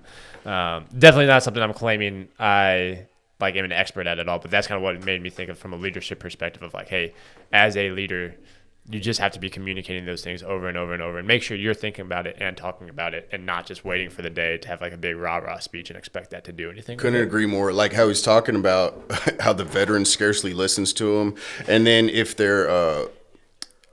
these type of talks are useful, it's to keep a proper spirit in the camp and amusement for the bivouac, like when you're like out in the field. And that's exactly right. Like, let's say you're at the barracks doing classes and cleaning weapons and learning how to use something other than your rifle. Like, that's the time to be like correcting people, like, hey, dummy, don't do that. Or like cracking jokes and building camaraderie.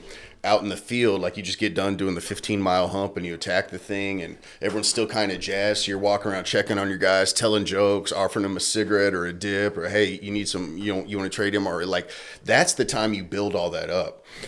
And so going back to, Army SOF, SEALs, and a Marine Rifle Company, like, because SOF and SEALs definitely get more specialized training and definitely have better equipment and everything like that. So if we were to equate it to dogs, they'd be like, like a police Belgian Malinois or something like that, just super specialized, and like they can do all these tricks and bite commands. And like a Marine Rifle Company would be like a bunch of pit bulls rescued from the town shelter, right? And so Marines are super salty, like kind of like bad attitudes, don't want to hear anything from anybody. And so like if we're about to go, like, let's say we had to take a block. And so the whole company's going to take this whole city block. And some general got on, even if it was our own general, like any general, like it was the Marine general in charge of our entire unit. And so he would be addressing, because he wouldn't just address one company. So let's say he was addressing the battalion. So each company's led by a captain. The battalion commander, who's a lieutenant colonel, would have 5-6 companies. And then the general would have several battalions or a division. Okay. So let's say this general was going to address 10 companies, 1,500 dudes.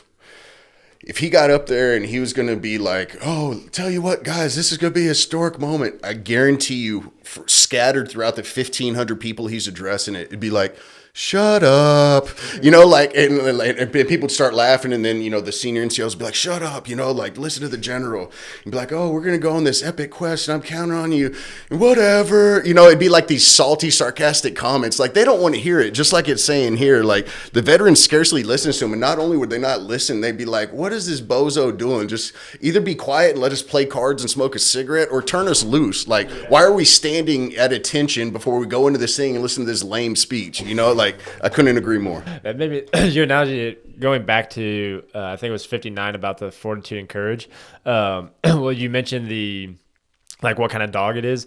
I've heard this analogy a while back, and I think it was a good analogy of like, do you want to be a race car or do you want to be like that pickup truck that just never like breaks down, right? Like some people are race cars and that's great, but if they like inclined weather just can break down at any moment, like weather, like all these things they can't handle, versus just like that pickup truck that just like no matter what you do to that thing has 300,000 miles and it's still freaking going. It's like that's what you want to be over like the race car that can like sprint for this time, but then requires all of this extra work to like keep the dang thing going.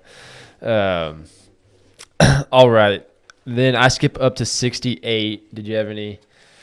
There's a bunch of good ones in here too. I'll just quickly mention on 62, because not only have I talked so much about cold weather training, but I was talking to one of my Marines the other day, and he was saying how he was somewhere with some people, and they were like, I guess they were camping or something. Maybe it was a Boy Scout event, like he was volunteering with the Boy Scout or whatever.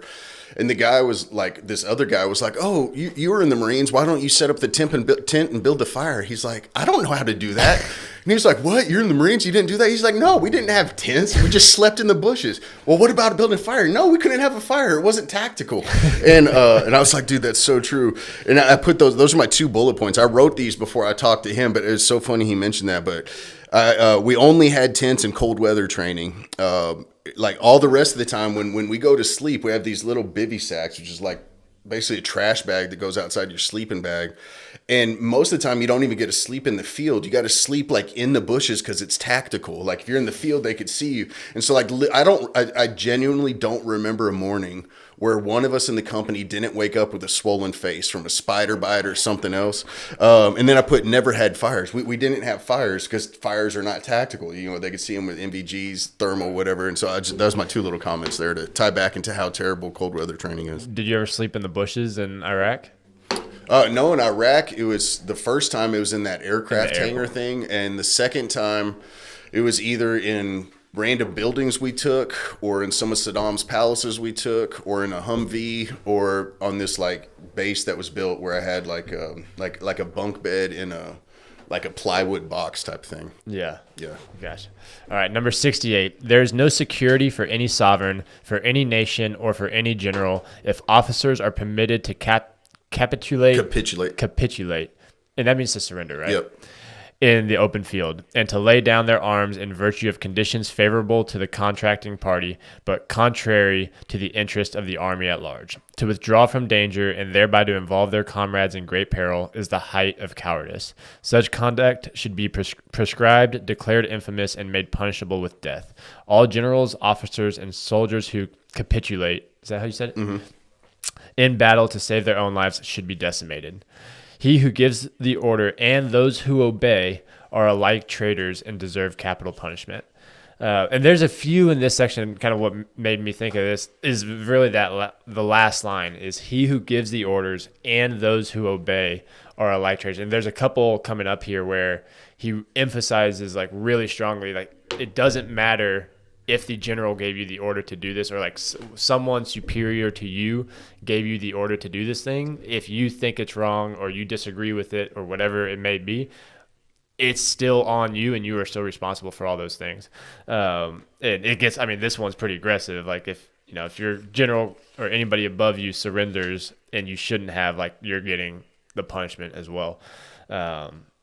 I was curious to hear. I know what you said about the Marines earlier with that. Sounds like I could not envision a Marine rifle company surrendering.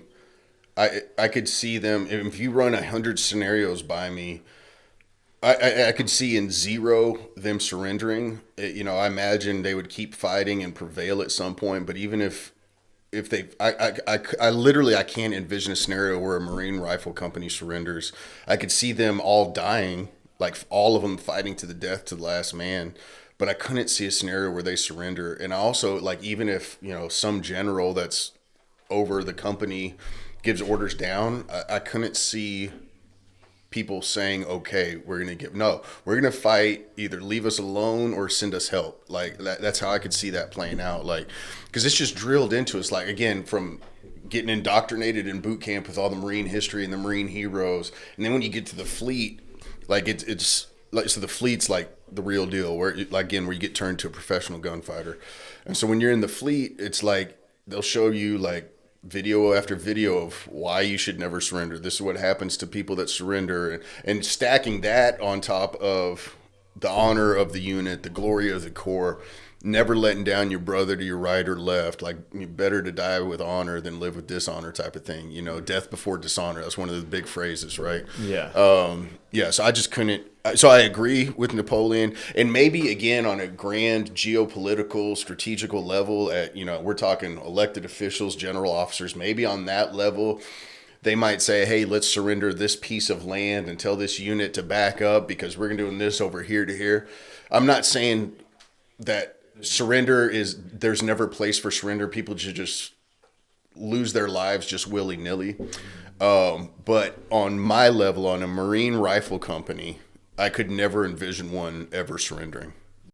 I actually have that makes me think of, I don't know the history at all of,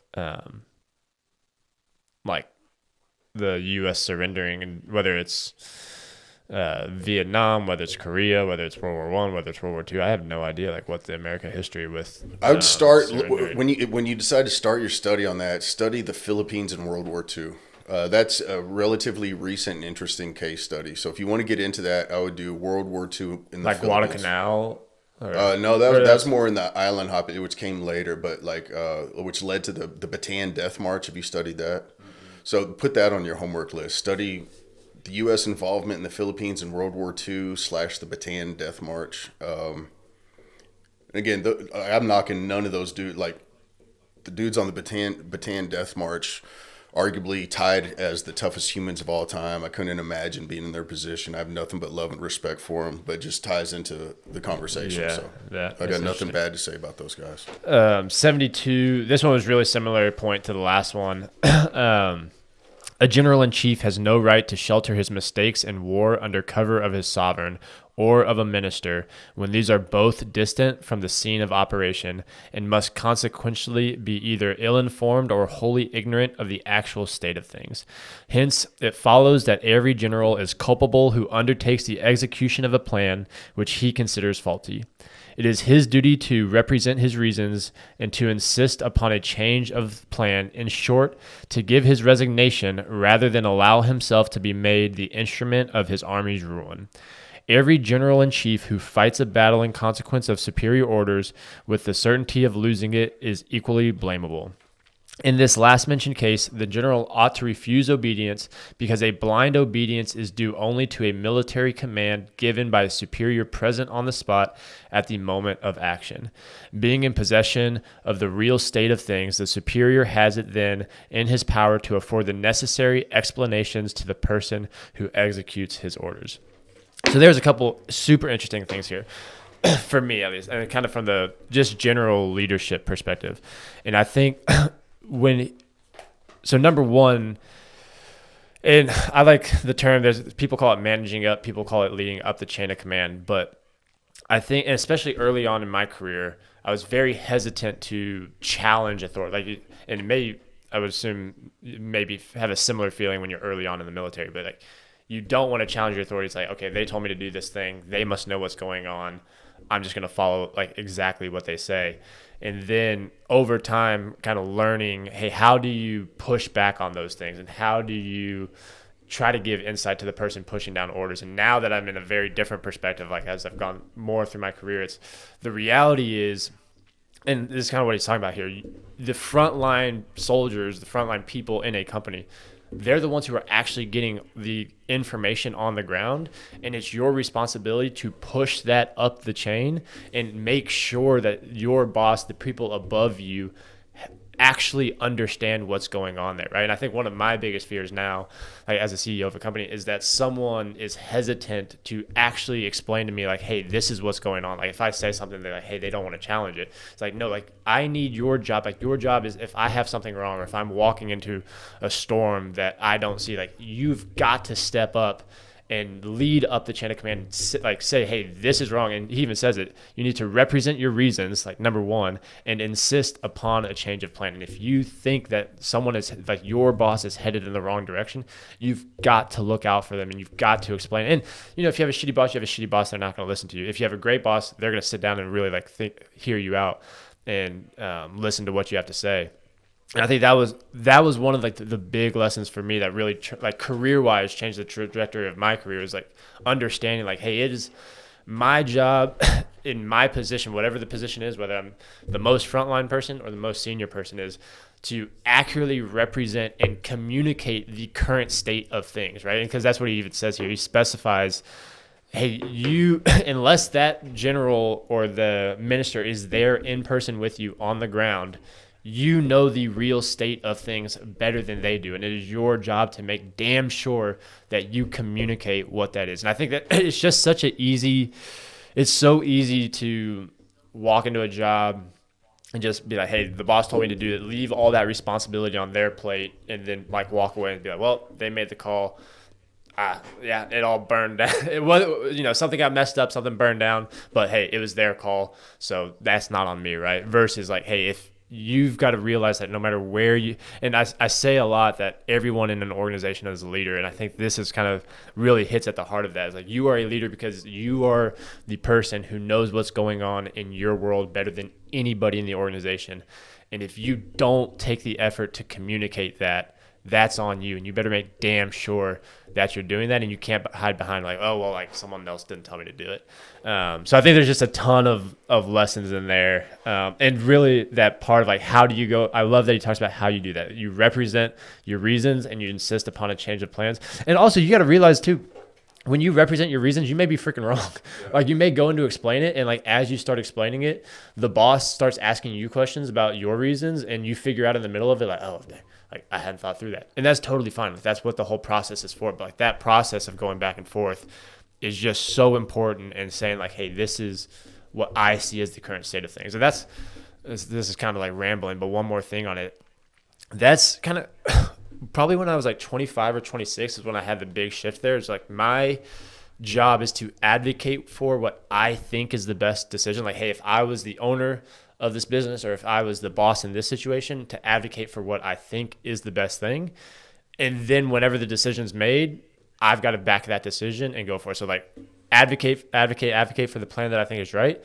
But hey, once that decision is made, now it's my job to execute as well as I can on whatever decision is made and back that. But before that decision is made, my job is to advocate and communicate like what I think is best and why I think that is the best decision. And that takes a lot of effort to do. Like going from just doing what you're told to going through that process of really advocating and trying to communicate what you think, like that's a big step. And a lot of people hesitate to do it because you just open yourself to being wrong. And realizing that you can't communicate things, realizing that maybe your plan has holes in it, and people can poke holes in the solution that you're providing. Yeah, well, you just said there, because we were talking about how my second deployment was smaller objectives, but much higher operational tempo, going from Ramadi to Fallujah, Baghdad, and all around. And so basically the general would say, hey, we need to go from here to here today. And he would tell that to his captain or major, whoever, and then leaders would meet. General usually wouldn't be there because he's doing general stuff. And so we meet in a tent not bigger than this room. And let's say the major, the captain's like, all right, the general wants us to go from here to here today. This is how I recommend it, bop, bop, bop. And us lower level, smaller unit leaders were able to say, okay, roger that, sir. But like, I think, we should maybe do this, or bring this instead of bringing that. And they would listen to feedback and, they might say, okay, let's go ahead and change it to that. Cool. Or they might say, no, like, this is how we're going to do it. And I said my piece, or homeboy over there said his piece. It got rejected, and then they said, "Look, this is where we're going. This is how we're doing it. I hear your feedback, but we're leaving at this time. We're taking this. Roger that." And at that point, it's on us to implement that to the best of our ability, even though we think, and even if we know our plan is better. Like, hey, we brought it up, but this is what leadership wants. We got to do that. And then you're talking about, was there ever times basically like, as a Marine, are you able to speak up against things like that? So there's definitely ability to feedback. And tying back to boot camp, so you go, as you're going to boot camp, you're a human being, right? The moment you arrive at boot camp, you become lower than a human being. You're called a recruit. You don't get to say I, me, because you're not a human anymore. You're a recruit. So it has to be this recruit, whatever. Okay. And then when you graduate boot camp, you're a Marine. So in the Marine Corps' eyes, you're better than a human because you're a Marine, right? So you lose your humanity. You live as a recruit for 3 months. And if/when you graduate, you become a Marine and you are a better version of a human. Okay. So it's just drilled into you in boot camp, immediate compliance to orders.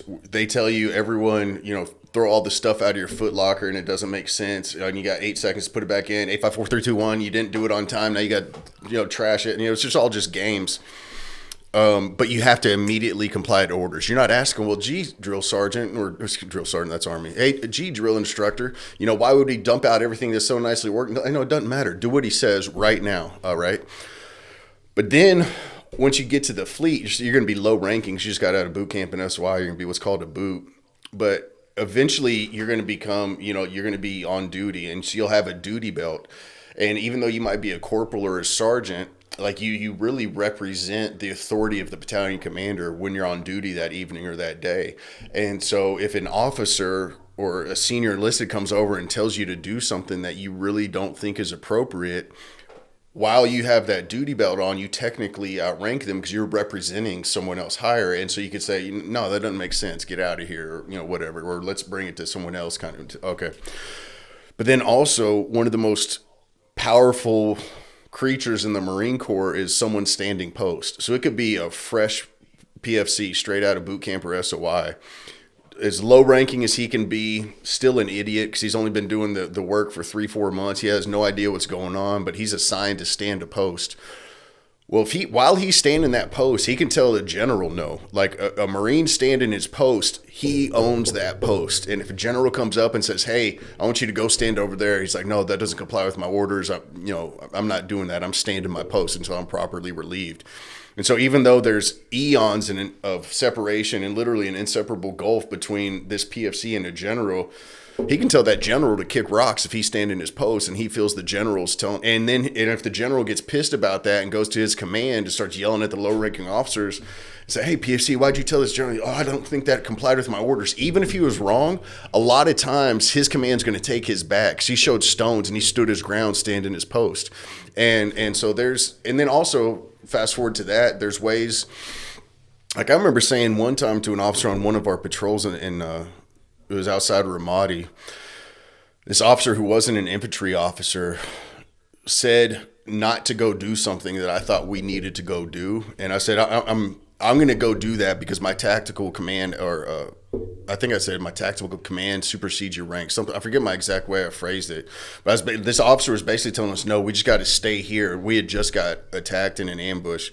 And I was like, no, we have to go over there to where these guys were shooting at us. If we just sit here, like, it's not going to be good. It's kind of like talking about our ambush earlier. We got to go there.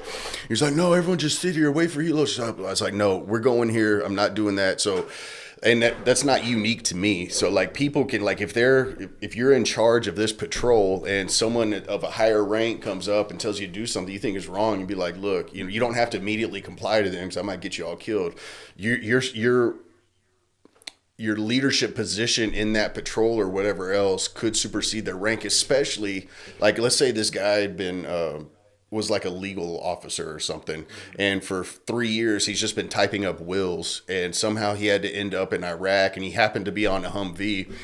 but you've been leading infantry Marines for 5 years as professional gunfighters, and this guy who happens to outrank you, but all he's ever done is typed up paperwork, is trying to tell you to do something.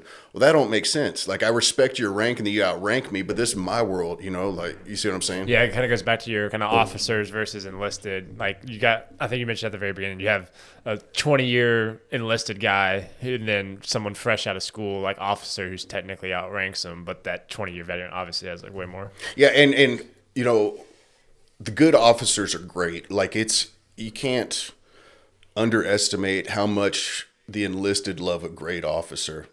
The flip side of that coin is you can't underestimate, just like Captain Sobel and Captain Winters, right? I mean, that's a perfect thing. Captain Sobel, what a scumbag. They were willing to kill that guy and resign their rank so he wouldn't go. Captain Winters, they would have all laid down their lives for him. So that just shows like good officer, bad officer, right? And so if you get some snooty officer fresh out of college that's trying to tell a gunnery sergeant or a sergeant major, hey, where's my salute? The higher ranking officer is either going to tell that sergeant major that he can go say whatever he wants to say to this fresh lieutenant, and then that fresh lieutenant is going to learn what's up. Or the higher ranking officer will be like, idiot, you know who you're talking to? Yeah, you outrank him, but this dude's done 8 combat tours. Who do you think you are to snap off? And like the higher up officers will put him in check, you know? So yeah, it can go hand in hand, but that does happen. And on paper, it definitely could happen. A day one lieutenant could make a 30-year sergeant major salute him. It wouldn't work out good for the lieutenant, but on paper, it could happen. All right. Jumping into you want to take number 73? Sure. I like this one. The first qualification in a general-in-chief is a cool head. That is a head which receives just impressions and estimates things and objects at their real value. He must not allow himself to be elated by good news or depressed by bad. The impressions he receives, either successively or simultaneously in the course of the day, should be so classed as to take up only the exact place in his mind which they deserve to occupy. Since it is upon a just comparison and consideration of the weight due to different impressions that the power of reasoning and of right judgment depends. Some men are so physically and morally constituted as to see everything through a highly colored medium. They raise up a picture in their mind on every slight occasion and give to every trivial occurrence a dramatic interest. But whatever knowledge or talent or courage or other good qualities such men may possess, nature has not formed them for the command of armies or the direction of great military operations. Do you have any notes on that one? I didn't write any notes, but as I'm reading that, it's like keep an even keel. Don't get too high, don't get too low. Hey, this thing happened, roger that. Hey, this thing's here, roger that. It's like on the field op, you know, as we're talking about, you know, humping further and further. Truck's supposed to pick you up. You don't get there the first 8 times. You're furious, like, oh, got to do this hump back, and why aren't there trucks here? But after a while, you're just like, okay. You're like, okay, we got to go do this. Okay, you know, oh, we got to go do this. Okay, like just kind of not getting too sad or angry about the things that don't go good. And then like also sometimes what would happen, this is the flip side too. Maybe we're supposed to go to the field. Maybe we're supposed to hump 12 miles and do basically a nonstop action 3-day field op. And then we're supposed to have trucks pick us up. But then you're all packed up, staged, ready to go. And they say, hey, you know, a hurricane's coming, you know, because we're on the Atlantic Ocean. Hey, hurricane's coming, field op is canceled. You're like, cool, that's good news. But not getting too high about the good, because now you get to just chill at the barracks with your bros instead of doing all this. But so not too high, not too low, just be like, okay, roger that. You know, inside you're going to be a little happier about some things, a little less, but you don't want to be just up and down. You know? Yeah, and I think even more importantly at the general officer level, because it's not just you and your, 12 bros. Like this guy's in charge of thousands of men. Their lives and their careers are up to him and his decision. So if this dude's all over the place, that impacts thousands. Yeah, I love the line in the second paragraph where he says to take up the exact place in his mind which they deserve to occupy. Because it's not and this is something I still struggle. I think everyone struggles with it. It's not hey, no matter what, like, just don't let it phase you. It's, hey, whatever, like, just accurately calibrate how much you should be thinking about it, right? Because there's all the little things in life of, like, oh, dang it, like, I said this, I said that, where, like, you give it way more attention than it needs. But it can also go the other way where, hey, there's something that's really big happened, but you didn't calibrate for it enough, right? Like, you didn't actually let it consume as much of you or like put as much thought into it as you should have, right? That goes both ways. Like you've got to be able to try to hone in over time, like get the what does he say? Yeah, the exact place in his mind which they deserve to occupy. Like, but yeah, that it's easy to think about like overestimating things and giving things too much place in your mind. But it also some of the places I've hurt myself is like not giving something that I should be giving attention to the actual attention that it deserves, and paying it to like making sure like, hey, both ways, are you getting it to where it's exactly the right calibration and taking up the right amount of space in your mind. And like, I mean, that's essentially trying to balance this entire thing that we're doing, right? From jobs to parenting to kids to marriage, like whatever your balance of things happens to be, how do you calibrate the right balance of each one of those and make sure that like all those levels are where they need to be? Well, you just said there, I don't remember where I read this, so I don't know who to attribute this to, but I read this somewhere years ago and it stuck with me, and I've shared it with so many people. And exactly what you just said made me think of this exact thing. It's super helpful when life happens, especially things we think of as bad. When one of these challenging things happens, to classify it, like you're talking about, and how it says in here, where do you put it in the mind? Like, what's the proper spot for it? Think about, okay, is this problem, is it a 10-minute problem, a 10-hour problem, a 10-day problem, or a 10-year problem, right? Or if you want to keep it simpler, a 10-minute problem, a 10-month problem, or a 10-year problem. So you're driving from here to there and you get a flat tire. Yeah, that's frustrating, going to cost you some time, some money, you're going to get dirty. But that's really a 10-minute problem, right? Maybe you get X, Y, Z. I mean, you can figure it out. And the point of that is there's very few things in life that are 10-year problems. Most things are 10-minute or 10-day problems. There's also very few things that are 10-month problems, right? And then just trying to classify it, and also it gives you time to think about it. Like, instead of just reacting in the moment, okay, I got to figure out where this goes. Is this a 10-minute problem, 10-month problem, 10-year problem? Well, it's not a 10-year problem. That's just a few things in life. Okay, is this going to be solved in 10 months? Probably way before then. Okay, so is it a 10-week problem? Is it a 10-day problem? Okay, and then let's attribute. And by the time you think about that, you've had a few seconds to process it, and then it's put in its proper place. You know, flat tire is not as important as losing a job, right? And losing a job's not as important as someone in the family getting super sick, or, you know, on down the line, and just classifying it that way. Yeah, and I think one of the things that's helpful practice, at least for me, is looking back to, hey, what are the things that even 1 month ago I spent 2 hours extremely worried about, and today I probably couldn't even tell you what it was. And this is another thing I find too is like imagining, okay, incident A, B, or C is coming up, or thinking it's going to come up, and okay, if this happens, I think I should react this way, and then I think I should talk this way about this, if this is, and then that situation never happens. And so you spent 3 hours planning for this thing that never even comes up, you know, and it's like, what? You know, so yeah, that happens too. Well, that goes back to the earlier one of, I think it was number 2, like how much time do you allocate to planning? What's balance, right? How much time replacement do you put on planning versus executing? And I mean, I find it fascinating. This is so silly. I was moving some stuff in the house the other day, but I've thought about this in the past. One time, pretty much any time I move something, now I think about it, because it was probably 2018. One of my good friends and I were moving out of our apartment, and he had a tiny car, he had a van, and everything we were moving out of the apartment he was going to put in this van. And I was just like, dude, there's no way that we were going to fit everything in that van. But all this to say, whenever you're moving, there's a really interesting, like putting things in boxes, there's an interesting balance of like, how long do I spend planning what I'm going to do and where I'm going to put these things and how I'm going to put them in the boxes and et cetera, versus like just put your head down and start doing it, right? And that's like a very basic example of like, how much time am I going to allocate to these two things? If I want to complete this to a level that is acceptable, right? Like in moving, you know, things don't break and I get things from point A to point B. If I want to finish it in 8 hours, what's the appropriate amount of time to do it, right? Is it 1 hour of thinking and 7 hours of moving? Is it 2 minutes of thinking and 7 hours, or 7 hours and 50 minutes? Like, how do you balance those two? And for different tasks, it takes different things, right? What's the, I forget what the quote is.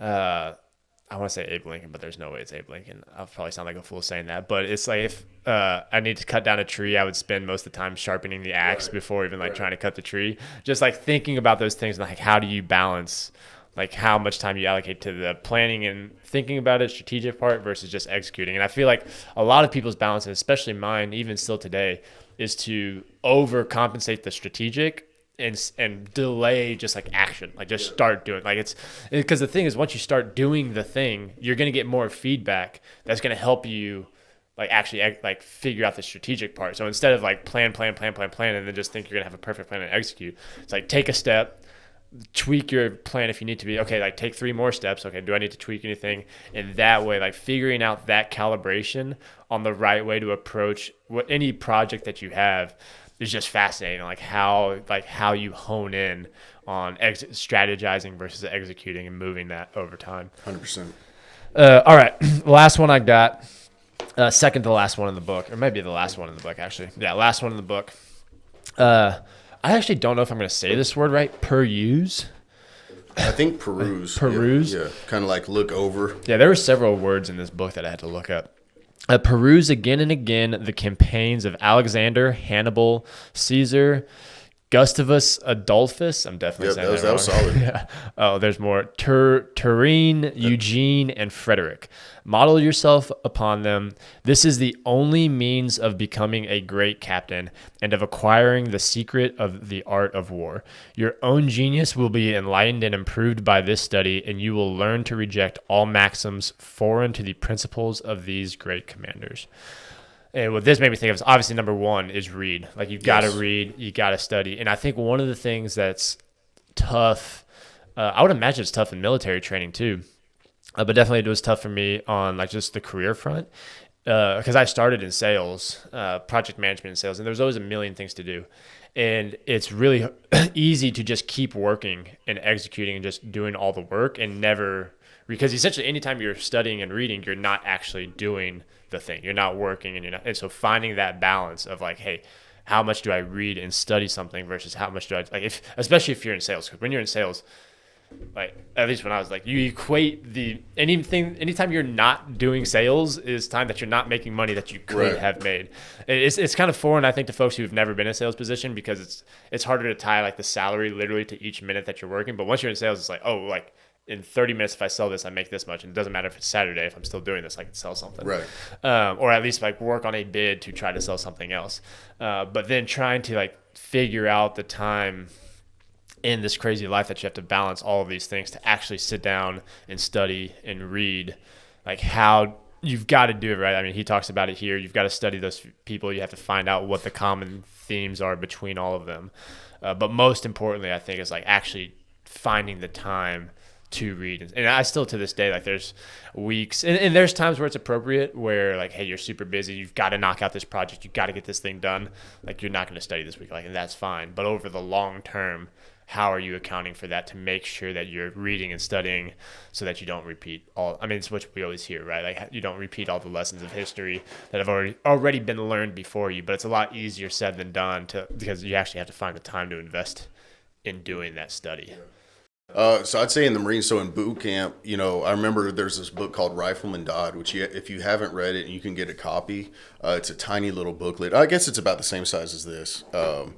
But it's and it takes place during this same time. 1800s. Yeah. So I remember we had that plus all the Marine Corps history. So he actually did a lot of reading in boot camp. And then after that, it's more left up to you. And it is a meritocracy, but there's ways to distinguish yourself. Like, because when I was like the majority of my Marine Corps career, we had shoes that you could polish and we had uniforms that you could iron. Like the last year I was in, they went to those new digi-camis, which you couldn't iron because they had like a permanent crease, and you went to suede boots instead of leather. So like it was good because everyone looked great, but if you wanted to stand out more, like it was so easy back then, like, everyone's staying in formation. You saw who spent extra time on their uniform, extra time on their boots, so that could make you stand out, whatever. But then you could also go above and beyond in like the Marine Corps University. Like you could request XYZ book, do XYZ course. Everyone else is, playing video games or something. You could be doing that. And then just out in the field, like a lot of times you might get to the, like maybe y'all get to where you're going to camp for the night, you know, after you got to the field, and maybe you got 3 hours before you do something. And so people would keep decks of cards. Some people would keep novels. Some people would keep like Marine Corps University stuff to do. So there was opportunities, but it's more like, hey, if you want to go above and beyond, you can do this, which will help you advance quicker and you do other things. But if you're content where you're at, because, you know, like you have to have time in rank and time in grade. And so like some people, maybe they just picked up and they wanted to take a mental break. So maybe for the next 6 months, they're not doing any extra Marine Corps studies.